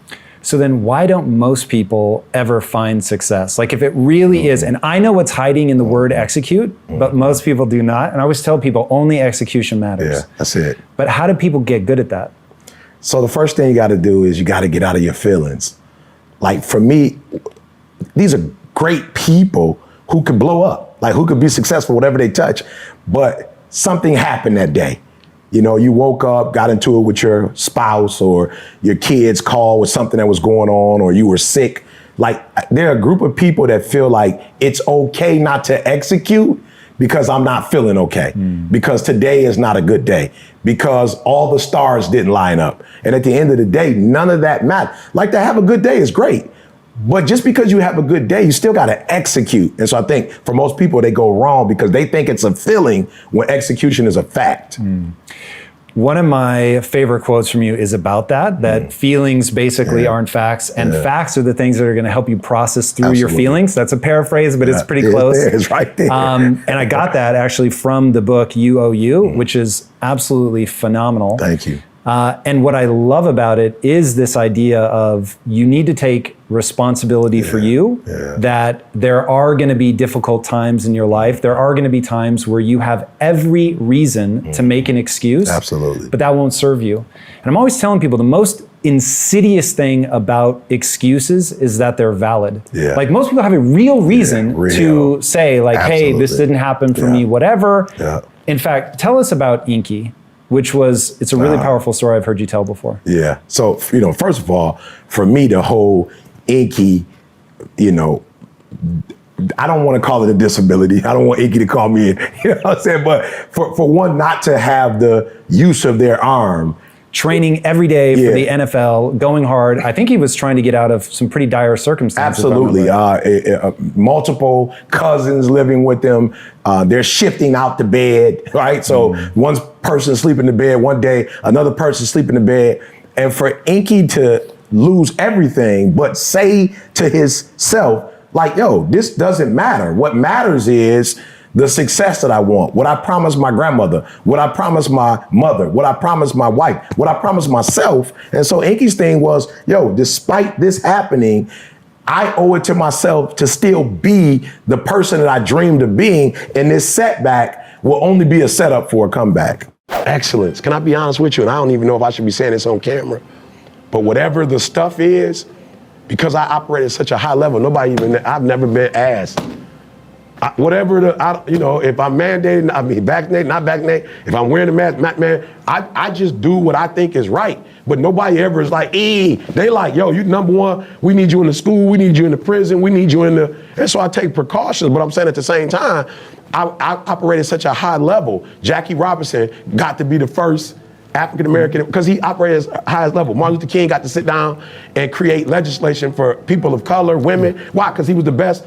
So I'm just saying, when you operate at a spirit of excellence, you rise above some of the minutia. Like you don't, Michael Jordan, it's like he got calls. He was MJ. Yeah. I know he pushed my man on the left, you know what I'm saying? That last play against Utah, you know what I'm saying? We know it was a foul, but it's MJ. You know what I'm saying? Like, you can't call a foul with MJ making a shot, winning the championship. You can't call a foul. And I'm an MJ fan. You saw a little baby, move to the side. You know what I'm saying? You gotta put you the wrist. You saw it. But when you operate in a spirit of excellence, you get calls. Yeah. You know, there's certain things that, you're able to accomplish and you're able to do. So I would just say, when you're average, people do give you a hard time. Yeah. But when you're excellent and people know you're excellent, they want to be associated with excellence. Yeah. And so if you're excellent, I always say, planes fly above the cloud. So it doesn't matter if it's snowing, if it's raining, as long as it's not thunder and lightning, they go above the clouds. They're not dealing with rain and snow. They go above that. And and so when you're excellent, you go above some of the, whatever. So man, my wife and I have been safe. My daughter, I think my son got it. He's young though, he was 24, 25 maybe at the time, and just walked straight through it. But me and my wife have been phenomenal, haven't had any issues, travel just like today, we keep our distance, but at the same time, take pictures, engage. And I've been blessed, so again, when you're excellent, I just feel like when you're excellent, the world treats you a little different. Beyonce show up somewhere, she gonna get a little different treatment than Beyonce. I don't know who Beyonce is, but Beyonce just gonna get a different treatment because she operates at a high level. I had to ask myself the other day, what's happening now? That's it. What's happening now, E? Because I got caught up with the, I won't use the word fear. I'll use the word cautious. Okay. With Dee having MS. Yes. And this whole COVID thing, because we don't know how, it's spreading or whatever. And I'll be honest, I kind of felt like if I get the COVID-19, I'm gonna be straight. Like I might be a little, you know what I'm saying? Might be down for a couple of days, but like I ain't see myself dying. Yeah. But I was like, with Dee MS, I don't know what would happen with her. Maybe nothing, I don't know. But it's not a chance you want to take. I'm not gonna lie. I woke up the other day and was like, yo, it's been a year, bro. You still in the COVID mindset. It's been a year, E. And so if COVID lasts forever, you can't just be chilling at the crib like you doing. Yeah. And we made good money, put money aside doing the Zoom thing. But I'm kind of like, yo, E, you ain't on, today driving here is the first time I've been in a car by myself driving long distance to do something. Yeah. Because I was telling my people, I'm like, yo, I'm about to go do an interview. They're like, E, you about to hit ABC, NBC, what you doing? I was like, oh, no. I ain't ready for that. We're not there yet. One day, I ain't ready. They're like, where you going? And I told them, they was like, oh, okay. And I was like, yo, it's been a year. It's like unbelievable. But I had to say to myself, and I'm saying it to you because you probably think, E.T. always. No, I got caught up a whole year of COVID-19. And so the other day I asked myself, E, what's happening now? Like, yo, in this moment, what are you doing? And when are you gonna come out of this funk? Like, when are you gonna get back on the road? When are you gonna do, people been hitting me up, E, when is the next conference? You're doing a conference. I was like, not only am I not doing the conference, I ain't even thought about a conference. Ooh. I was like, I was like, yo, y'all, I'm gonna sit down and think. Should we do it in June? Should we do it in whatever? They like Texas wide open, Georgia wide open. You can do a conference. Florida, yeah. I know, but I'm not trying to get nobody sick. But it's like, yo, E, what you just gonna wait until it just, nobody, like, what you gonna wait for the numbers to be zero? So I'm saying to those of you who are listening, life happens, man. It does. Some of y'all might have lost somebody in your life from COVID. You might have lost somebody not COVID. I have to remind people there's other stuff. Somebody be like, you got COVID. I'm like, they could actually have something else too, like bronchitis. Like, you know what I'm saying? Like, it's a lot of other stuff that's out here. But I would just say to you, like, live in the moment. And even E.T. had to go, E, live in the moment. Like, what can you do now? I can get in the car and drive and come to this beautiful penthouse and do an interview. Like, you not go. Like, go, E. And then just driving here, believe it or not, just driving here was activating me like, yo, E, let's go. Like, I can't do this no more. So I'm saying to you, let's live in the moment and let's get out of the fear. Let's get out of the what if. No, stay in the what if, but not what if something bad happens. What if I blow up this year? What if this is the best year of my life? What if everything I've ever dreamed of? And if you start thinking about the what ifs in a positive, you'll find yourself going in that direction. But if you go like me, what if Diddy gets sick? You'll literally find yourself for an entire year trapped in your house because the what if Diddy gets sick makes me retreat. The what if this is the best year we've ever had, that makes me go. So go, be careful, be cautious, be strategic, but don't procrastinate. You know what I'm saying? So that's what I would say to those that are listening. You control the moment. You control your life. You control your mindset. You control your dreams. Don't let COVID or nothing else control you. I would love to tell you that on the road to success, everything is going to work out. It's going to be a dog fight. For those of you watching my videos, on the road to success, I lost 5 aunts to cancer. In the midst of my business, I lost aunts. I had to go to funerals. We had to get on a plane. We had to drive. We had aunts that are close to my age who died. We had to raise money. I had cousins shot in stores, execution style. Like, you don't see that on YouTube. You don't see that on my TGI. It's a dog fight. My wife, 3 years ago, 7 legions found on her brain. It hasn't been easy. It's been rough. It's been crooked. It's been hard. But I've made up in my mind that I will get a reward for the pain that I go through. I will not stop in the middle of the process. I will not be defeated. I will not be destroyed. I will take everything that happens in my life and I will allow the pain to push me to greatness. You will not break me. You will not stop me. You will not defeat me. The only way I lose is if I quit. It's going to be a dog fight. And so if you're ready to quit, then don't get started. If you think they're not going to close the door on you and say no 1,000,000 times, don't get started. But every time they close the door, I just get excited. Why? Because I am not a no. I'm one yes away. You can't keep telling me no forever. You can't keep denying me forever. This type of energy, this type of passion, you can't stop it. You can contain it for a while, but you cannot stop. This is life. You don't have enough power. You don't have enough energy. You don't have enough strength to stop this. Contain it for a year, you might. 2 years, you might. You do not have hate, does not have enough energy to destroy love. You cannot destroy this. Greatness is in you. Activate it. But what you're activating is the norm. This isn't right. That isn't right. Somebody said to me, you know how much the gas is? And I said, I'm gonna be honest with you. I didn't. I've never gone to the pump as E.T. You know, as E.T., this version of E.T. I've never gone to the pump and looked at how much it costs. And I've never not filled up the gas tank as this version of E.T. Now, maybe when I was younger, in my 20s, still making crazy decisions and not as mature as I am now, maybe I was like, give me 10 on 5. You know, but at this version, I'm just like, it doesn't matter how much it is. I'm gonna fill it up. It doesn't matter how much the Emirates first class costs to go to Dubai. It doesn't matter. I don't want to sit in a row with 3 people because I don't want a stranger in my conversation with my wife. Like, I just want it to be me and my, so I'm gonna pay wherever they want me to pay. So it's just the 2 of us in this capsule, and we can bring that joker down. And for the 14 hours, me and you could get it in without my man in the middle saying, oh, what part of San Diego do you live in? I'm like, I wasn't even talking to you. Like, how are you in my conversation? So I will pay for whatever to get off the plane and be ready to speak.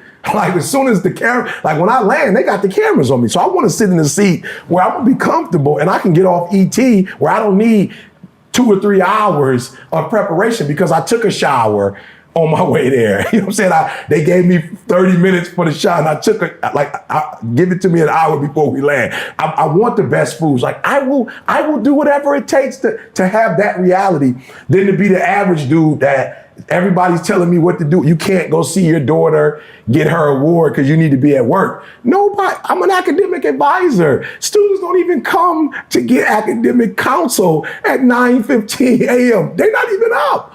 But because you control me, you could tell me, no, I can't go see my child. And I'll do whatever it takes to be there for my baby girl. I'll be there to watch my son play football or to watch my son walk across Michigan State's the bread. I want to see it. I don't want the boss to tell me you got to take time off to go watch him mark. When my daughter got her master's degree, everybody was like, you stood the whole time. You never sat down, because she graduated with her 4-year degree during COVID and she didn't get to march. So now I'm like, girl, you did it. You went and did 2 more years just to get that. Like they were about to mess up our record of me walking across the breast, my son walking across. We could say my daughter graduated, but we couldn't say she marched across.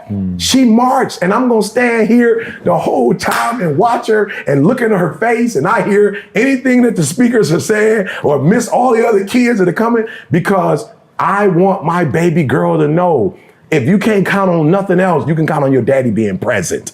I'm not the greatest father. I probably won't win Father of the Year. I probably won't get that. I'm a little too aggressive for that. You feel me? But you will never be able to say your daddy wasn't present. And it doesn't matter how, or why do you get up at 3 o'clock? Why don't you? Why don't you get up when you need to get up to do what you need to do? So you telling me I live in a country that if I get up at 3 o'clock in the morning, I would be rewarded for it? That I can control my own life if I get up at 3 o'clock in the morning? I can take a nap whenever I need to take a nap. I'll stay up as long as it takes to be there for my wife when she was diagnosed with MS. I'll go to every doctor's appointment with you. We'll go out to eat afterwards. We'll do ice cream. We'll make these hospital visits a date. This will be a date day. I'll do whatever it takes to make that happen. Get up early, get a PhD, write a book, put a bunch of free videos up online, learn a second language. I'll do whatever it takes to keep this freedom. I'll do whatever it takes. How do you trick yourself into believing you're valuable? Come on, somebody. I said, what? I said, how'd you trick yourself into believing in poverty? I'm talking about if you're going to get tricked. Hey, man, I'm just being real. If you're going to get tricked to believe what God said about you. Get tricked to believe that you are a royal priesthood, the chosen generation. Like, get tricked to believe from the head of your soul to the crown of your head to the soles of your feet that you're going to be blessed. If you're going to get tricked into the 7,000, almost 500 promises that God has made. Are you hearing what I'm saying? And so I want you to do me a huge favor. Like, I really want you to think about, okay, let me read all of them over the next 30, 40 days, and let me see which ones God has done. And let me see which ones God is getting ready to do. And let me claim the one. There's 7,000, almost 500. You get to make the pick. God already promised. God already said he's going to give them. Now you just got to claim what's yours. All right. So I just want to encourage you. So trick yourself. Why? Because as I told the young man, can I be honest with you? Anything you see other people doing, humans that are enjoying their families, humans that are enjoying their marriage, humans that are enjoying their careers, humans that are walking in their purpose and their gift, humans that are making money and traveling the world. Like some kind of way they trick themselves into believing that they deserve that. So you need to trick yourself into believing, since they doing it and they human, that you could do it too. Come on, I'm talking to somebody today. Come on, 7,000, almost 500 promises to mankind, and you're not gonna take advantage of that. You're not gonna cash in on that. So do me a favor, stop the whining and the crying. Stop talking about what you don't have. And I want you to go to those almost 7,500 and just start cherry picking. I want this one. I want, you get a promise, and you get a promise, and you get a promise, and you get God's promise, and you get what God has for you, and you get what's coming to you, and you believe what the Lord says, and you by faith receive. Are you hearing me? In the name of Jesus. And I want y'all to catch that, because as I get into God's word today that he has for us, make sure you listen to that. God has almost 7,500 promises that he's made to his children, and he don't need you to make them for him. Oh, come on, somebody. Oh, come on, somebody. It doesn't matter what your circumstances are. Now, I'm not suggesting that, you should be born in terrible circumstances, neither good. Some of y'all think like, yo, Ed, I promise you, I'd love like having certain friends to come on, the stage with me and talk, because there's some people who think just because of the color of your skin that you were like automatically born with bread. Like you just had money off the cuff. Your parents ain't never been alcoholics. Your mom, you know what I'm saying? It's just like you just had everything going your way. Here's what I have to explain to people. When you grow up in a very whatever circumstance, yo, bro, that's a heavy-handed deal. You got dealt. You got to play it. If you were born rich, that's a heavy hand. You got to play that hand. I had a hand to play. My kids got a hand to play. My son was like, do you know what it's like being the son of E.T. the hip hop preacher? Dad, do you know what it's like going to Michigan State and you went to Michigan State? My daughter, Dad, do you know what it's like? People think I get up at 3 o'clock in the morning. I'm only 19 years old. So what people don't understand is I'm not making excuses, but I'm telling you, whatever hand you have, you still got to play it. It don't play itself. No hand plays itself. You got to play your hand. But here's the cool thing about the creator. He knew that we would all be in different circumstances. And so what he did was he said, I'm going to give you a gift. And your gift will make room for you. Now, y'all have to understand something. When you see me now, you go, oh, he's speaking here. He on this podcast. I can't believe it. It is the exact same gift I had when I was 16 years old. It is the exact same gift I had at 8. I've had to develop the gift. But God didn't give me the gift when I got baptized. I didn't get the gift when I came to my senses. I had the gift from the time I was born. I didn't activate the gift from the time I was born. I didn't use the gift. So homelessness put me in a situation where it's like, yo, bro, you're going to have to figure it out. And I'll never forget, they let me speak at church and I spoke and it felt magical. I never felt like, it must be how LeBron felt when he first got a basketball in his hand. Must be how Steph Curry feel when he come out on the court in the light. It must be how Jalen Ramsey feel when, when the night lights in LA and he checking somebody one-on-one. This is how Tom Brady must feel this way. I felt the same way at 16 and I told myself, E.T., whatever you do, don't stop doing that. You find every opportunity to speak. You find every opportunity to talk to people. You find every opportunity to smile. You find every opportunity to be electric because something happens. People treat you different when you speak. People treat you different when you smile. Like, when you come in the room with that energy, boy, people respond to you different. So whatever you do, make sure you don't ever stop doing that. And whatever you do, don't stop growing it. You keep getting better and better. In life, man, some things you mathematically you can explain. It's like, it's succinct, right? It's linear. But other things is like frequency, like vibe. And so as he was walking toward me, I felt that darkness, that dark place that I was once in. I felt that, but I felt, okay, like he's on the phone saying he's going to do whatever, but he's still on the phone. Like you like, if it was that deep, you just hang up the phone and you just go do whatever you say. You're still talking about it. And you're still talking about it because whoever you're having this conversation with, some kind of way you still care enough. So I could hear this battle that he was personally going through. And when I saw him, I'm like, yo, E.T., 16-year-old, 12, 13-year-old E.T., 16-year-old out of control E.T. And I saw the rage and the anger and the darkness.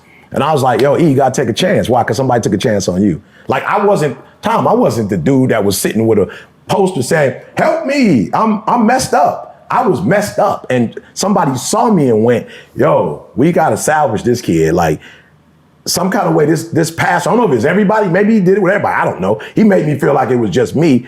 And now when I look at my life, I'm like, wow, he really did save thousands and thousands of people's lives. I could have easily been in prison or dead. This guy, by rescuing me, you know how many people I've inspired? I don't know how many people I've inspired, but it's got to, looking at the videos and the algorithm, it's got to be a couple hundred. You know what I'm saying? So, a couple 100,000, maybe some millions. So I'm looking at this guy like, yo, you got a chance to do the exact same thing.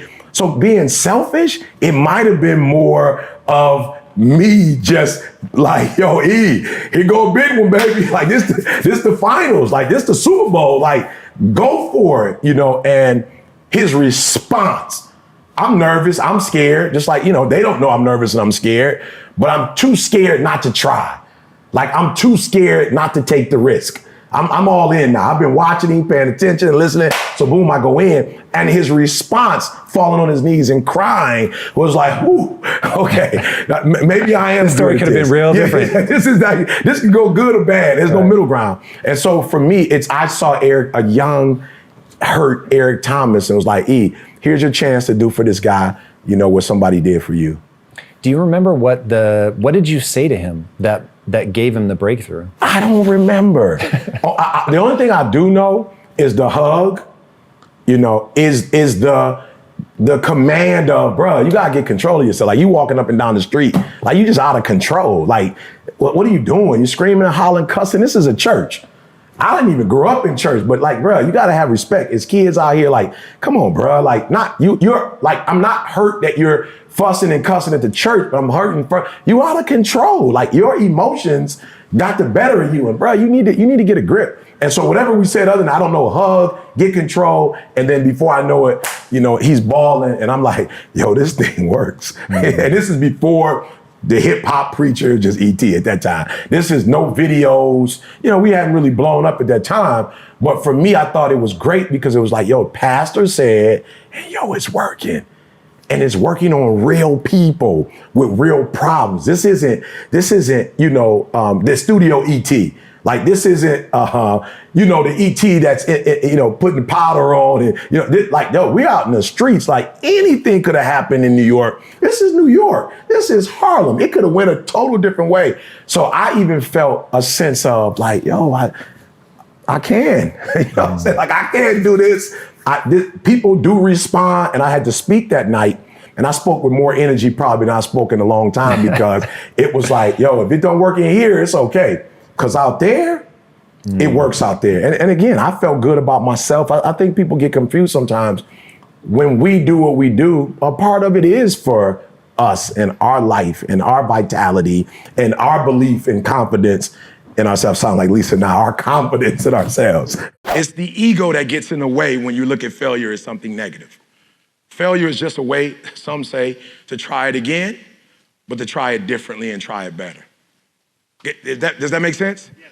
It doesn't mean quit, give up, poor me, overthink it, stop, say I'm not gonna do it, woe is me. That's not what it means. It means that you did a great job, but you didn't execute. Everybody say it with me, execution is worship. Execution is worship. Come on, execution is worship. Execution is worship. Listen to me very closely. Nobody is gonna fire you if you execute. People fire you if you try hard and don't execute. No, people come here and tell me, I worked so hard, but you didn't execute. I don't pay you to work hard. I pay you to execute. I pay you to execute. I pay whatever I'm paying you for. If you're doing marketing, I pay you to make me look good and bring more clients. If you're not doing that, I gotta let you go. And if you're doing exactly what you did 4 years ago, I gotta let you go. Because we should be getting better every year. Failure is not a strike against you. Failure just means you're doing something wrong and you're doing something right, but you're not doing enough right, and you need to figure out what you're doing wrong, and you need to make the adjustments so you can execute. Nobody's firing people who execute. I'm gonna say it one more time, I'll say it slow. People are firing people who try. People are firing people who put forth effort, but nobody's firing people that get it done. Man, I tell people all the time, and I don't want to give my secrets away. You know what I'm saying? Football team be like, yo, we paid you to say that. Why are you giving that out? But I will say this to you. I've told guys like, yo, bro, I'm not trying to disrespect you, but if you make a car and a house and jewelry your goal, bro, do you understand who you are? Like, you a human being. It's actually humans that created cars and houses and clothes and stuff. Like, you way deeper than that. What you don't understand is that you're going to actually accomplish that. Like, you don't get it, but like clothes and houses and stuff, you're going to get that. So here's the question. When you get it, what's next? Like, if that's your goal, you can get bro, I'm not trying to be funny. You can get a Rolls Royce truck, 400 grand. They sell those. You can like literally go buy one. They don't check your age. Oh, I'm sorry, sir. You have to be 33 years old for that. You come in with the money or the credit, you can get one of them jokers. You can get that. Yeah. Listen to me very closely. I'm telling you, don't worship that because you can get that. And if that's your goal, let me just say this. I just talked to the LA Rams, right? Let me just say this. Here was my big thing, Ed. My biggest thing to them was, yo, flat out, your whole life, you dream about playing in the NFL and winning the Super Bowl. You did that. You're 28 years old. What? Bruh, come on. Like, you 28. If you die at 90, you feel me? If you die at 90, you got 72 years left. You can't live off of the Super Bowl. So I'm saying to you, you have to not have outside goals because those are easy to accomplish. Try something like, I'll never forget, I used to do corporate. I thought they was going to run me off the stage. I used to tell guys, I know you make 7 figures, but are you a 7-figure husband? Are you a 7-figure dad? I challenge you. It's easier to make 7 figures than have your wife say you're a 7-figure husband. It's easier to make 7 figures than have your kids go, I love my dad. He's the dude you know on the street like that. My dad is great at home. Most of us, because all our goals is stuff, your wife would probably say, you Clark Kent at home, you Superman at the job. That's not, I don't want my kids to say I'm Clark Kent. I don't want my kids to say, my dad, when he at Michigan State, he's Superman. When he in the world, he's Superman. But when he at home, he Clark Kent. No, I want to be Superman at home. I want to be Superman at the job. I want to be Superman in the streets. Matter of fact, I want to be Superman when I look myself in the mirror. And I'm hoping that one day the creator's going to look at me and say, well done, thy good and faithful servant. So for me, my goals, the Nobel Prize, my goals are going to take a minute. They're going to take so long that they may take a lifetime to actually accomplish. So people say all the time, like, okay, E, why do you do that? Bruh, I'm not comparing myself to nobody else. God knows what I'm capable of doing. And if I'm 52 years old and God is doing all of this, you think he finished? You think he want me to go, I got a PhD, I'm relaxing now. God said, listen to me very closely. You might be one of the best in English. Let's see if you can become one of the best in another language. You know what I'm saying? Like English is not the only language that I have for you. So for me, bro, it's like when you set all of these external goals, you can get those. And then what happens after that? But when you start doing the internal, my character, I want to be considered a man amongst men. I want to be a man of integrity. I told one of my guys the other day, I said, you know what? Here's the reality. Most people don't respect most of us because we have different standards for different people. When you start holding your son accountable, and like I got a church, my church watching if I let my son get away with murder. My church is watching if I let my daughter get away. My kids went to school. I preach school. They in school. My wife, like we hold each other accountable. So man, when you have internal goals, I told somebody this. I said, you want to be an influencer? You do what everybody else is doing. You get a house, a car, a boat. You want to be an icon? You have character. Oh, wow. It's the difference between the two, bro. You want to be an icon? You don't follow trends, you set them. It's a total difference, bro. An influencer and an icon, Mother Teresa was an icon. I still see her. I was just at the grocery store. I just saw something with the best people, top 50 people in the world. Mother Teresa was on the magazine. I said, how'd she get on the magazine? She dead. Why? How's she still on the magazine? She's dead. But when she was alive, her character was so strong that we still trying to catch up to people like her. So I would just say, be careful with the extrinsic. It fizzes out after a while. You accomplish it, and then you're empty. You do them intrinsic boys. They don't rust. Character don't get old. Friendship don't get old. Integrity don't get old. Having my guys back. Let me tell y'all something. When I spoke for the power one more, when I spoke, I wasn't up there trying to get no gigs. I wasn't up there to be seen. I wasn't up there talking about Eric Thomas. I knew why Ed had me there. I knew exactly why he wanted me there. And I did exactly. You can't pay for that. You can't pay for this kind of relationship. And for a lot of you, I'm telling you, that stuff you buy is going to depreciate in value. But the stuff we doing, the character boy, it only gets stronger in time. Why? Because it's so rare. Because very few people honor it. Very few people understand it. Very few people want to do it. But when you get this, man, you don't have to worry about money and opportunity. You said something earlier that I thought was important. You know what bothers me is individuals' ability to check and hold people accountable. Like, I'm like, yo, it's crazy. If you weren't wired to check people, or when somebody can't, didn't meet your expectations, I would be like, yo, don't hold yourself accountable. But like, I literally look at humans when somebody doesn't pay them back on time, or somebody picks them up later, somebody doesn't keep their promise. Like, you feel this, why didn't you? How dare you? And I'm like, well, how do you pass you in the mirror? Like, yo, I'm not mad that you held him accountable, but how can you hold another human that responsible, but you don't hold yourself responsible? Like, how is that possible? Like, somebody doesn't do what you think they should do and you go off, but then you give you a pass. Like, you don't go off on you. I'm like, yo, if you go off on my man, that's cool. But when are you going to go in the mirror and check yourself? Like, why are you giving yourself a pass? Why are you giving yourself an out? That same energy you have to let others know about themselves, you cuss my man out. He didn't, whatever it was he was supposed to do, he didn't do. He almost ran into your car. Like, you cussed my man out. Like, you went off. But then you didn't finish school, or you didn't write the book, or you didn't do the album, or you didn't go back to school, or you told yourself you was gonna lose weight, and you just let yourself off the hook. Like, well, you didn't do it. Poor you. I'm saying, no, do me a favor. With that same energy you use to hold somebody else accountable, hold yourself accountable. Because here's the deal. You hold me accountable and I change. How do you benefit from that? Like, how do you benefit from getting on me and making me make adjustments and corrections? You don't benefit from that. You don't get the money that I make when my business blows up or when I get my degree. And I've seen people get on me. Eric, you need to finish school. I'm like, bet. But you got some stuff that you need to overcome. I literally listened to you.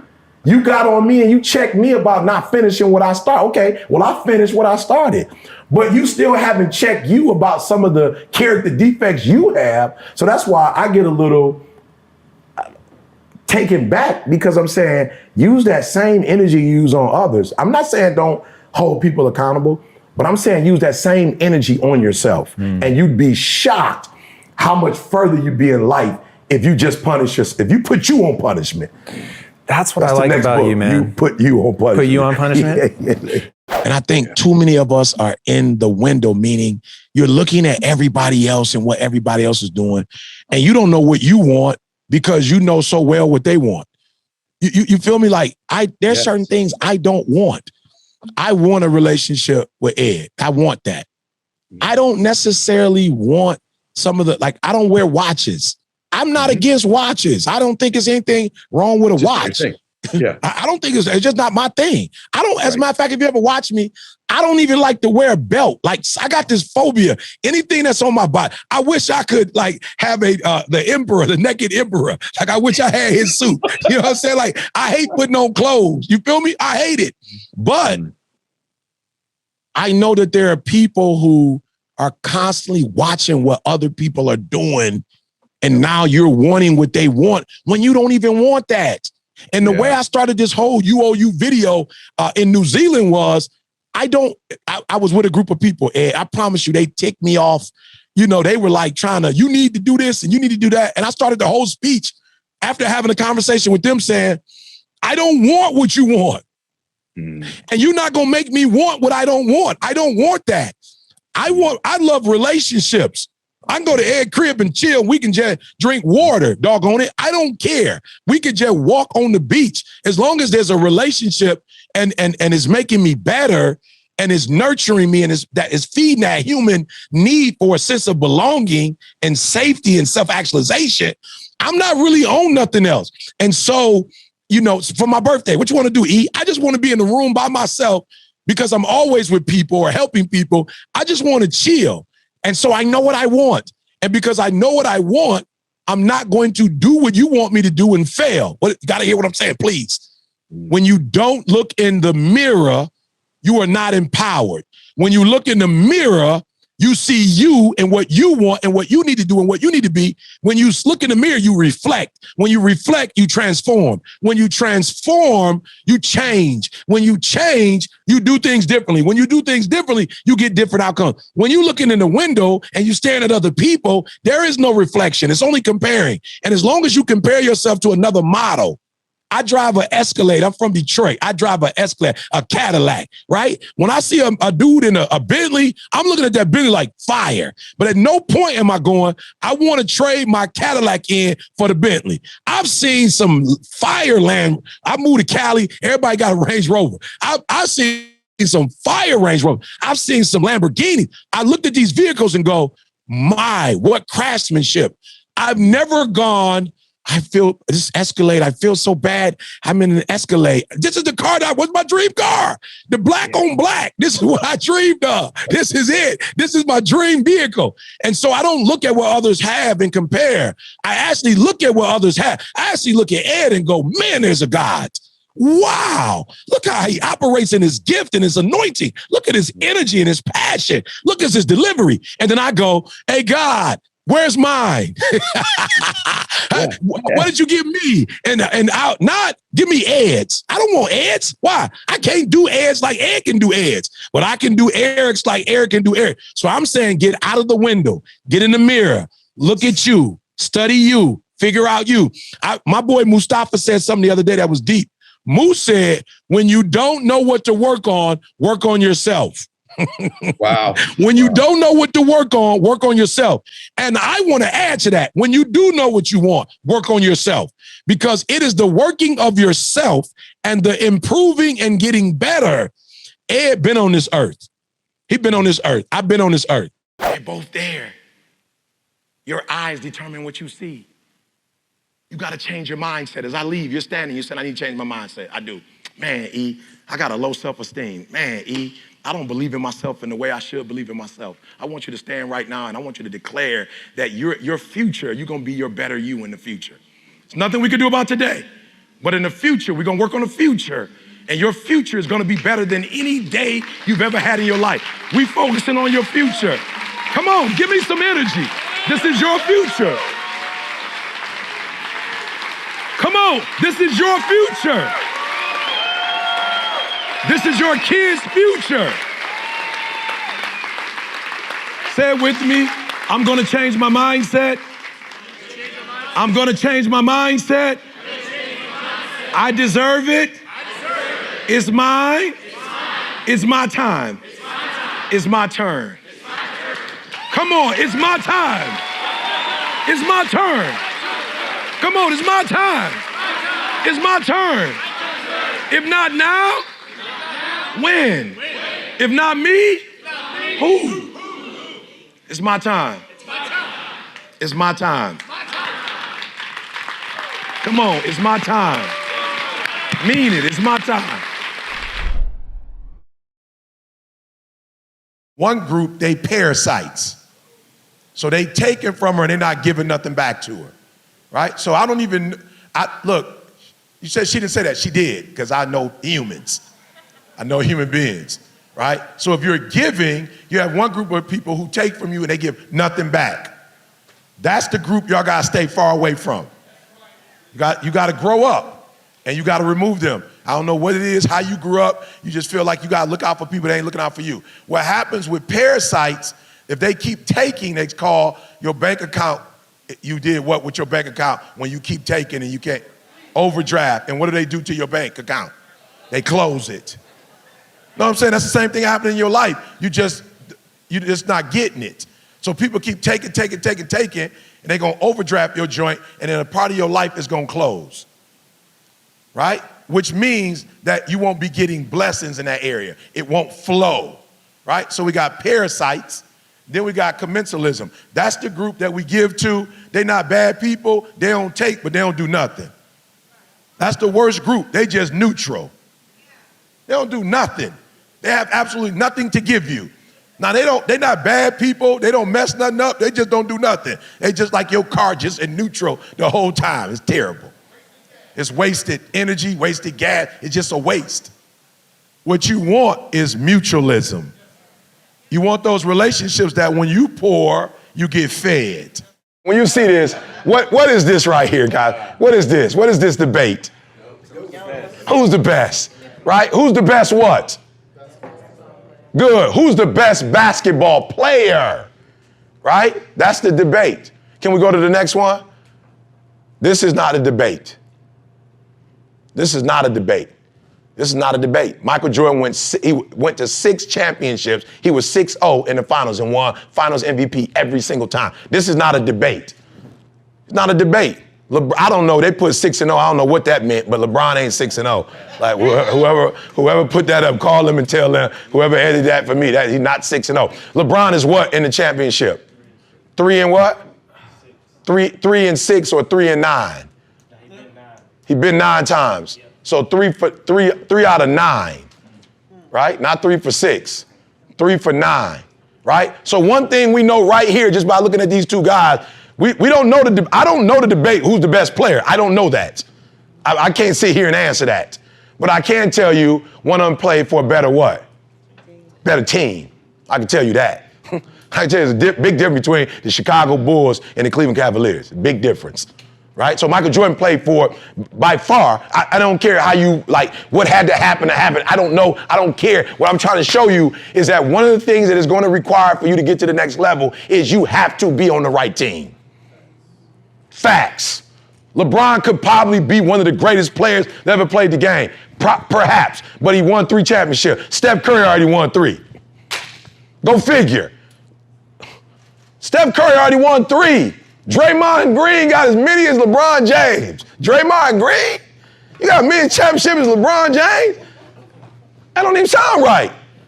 Harbor Solar, AT&T. To get to what you want, you must be on a team.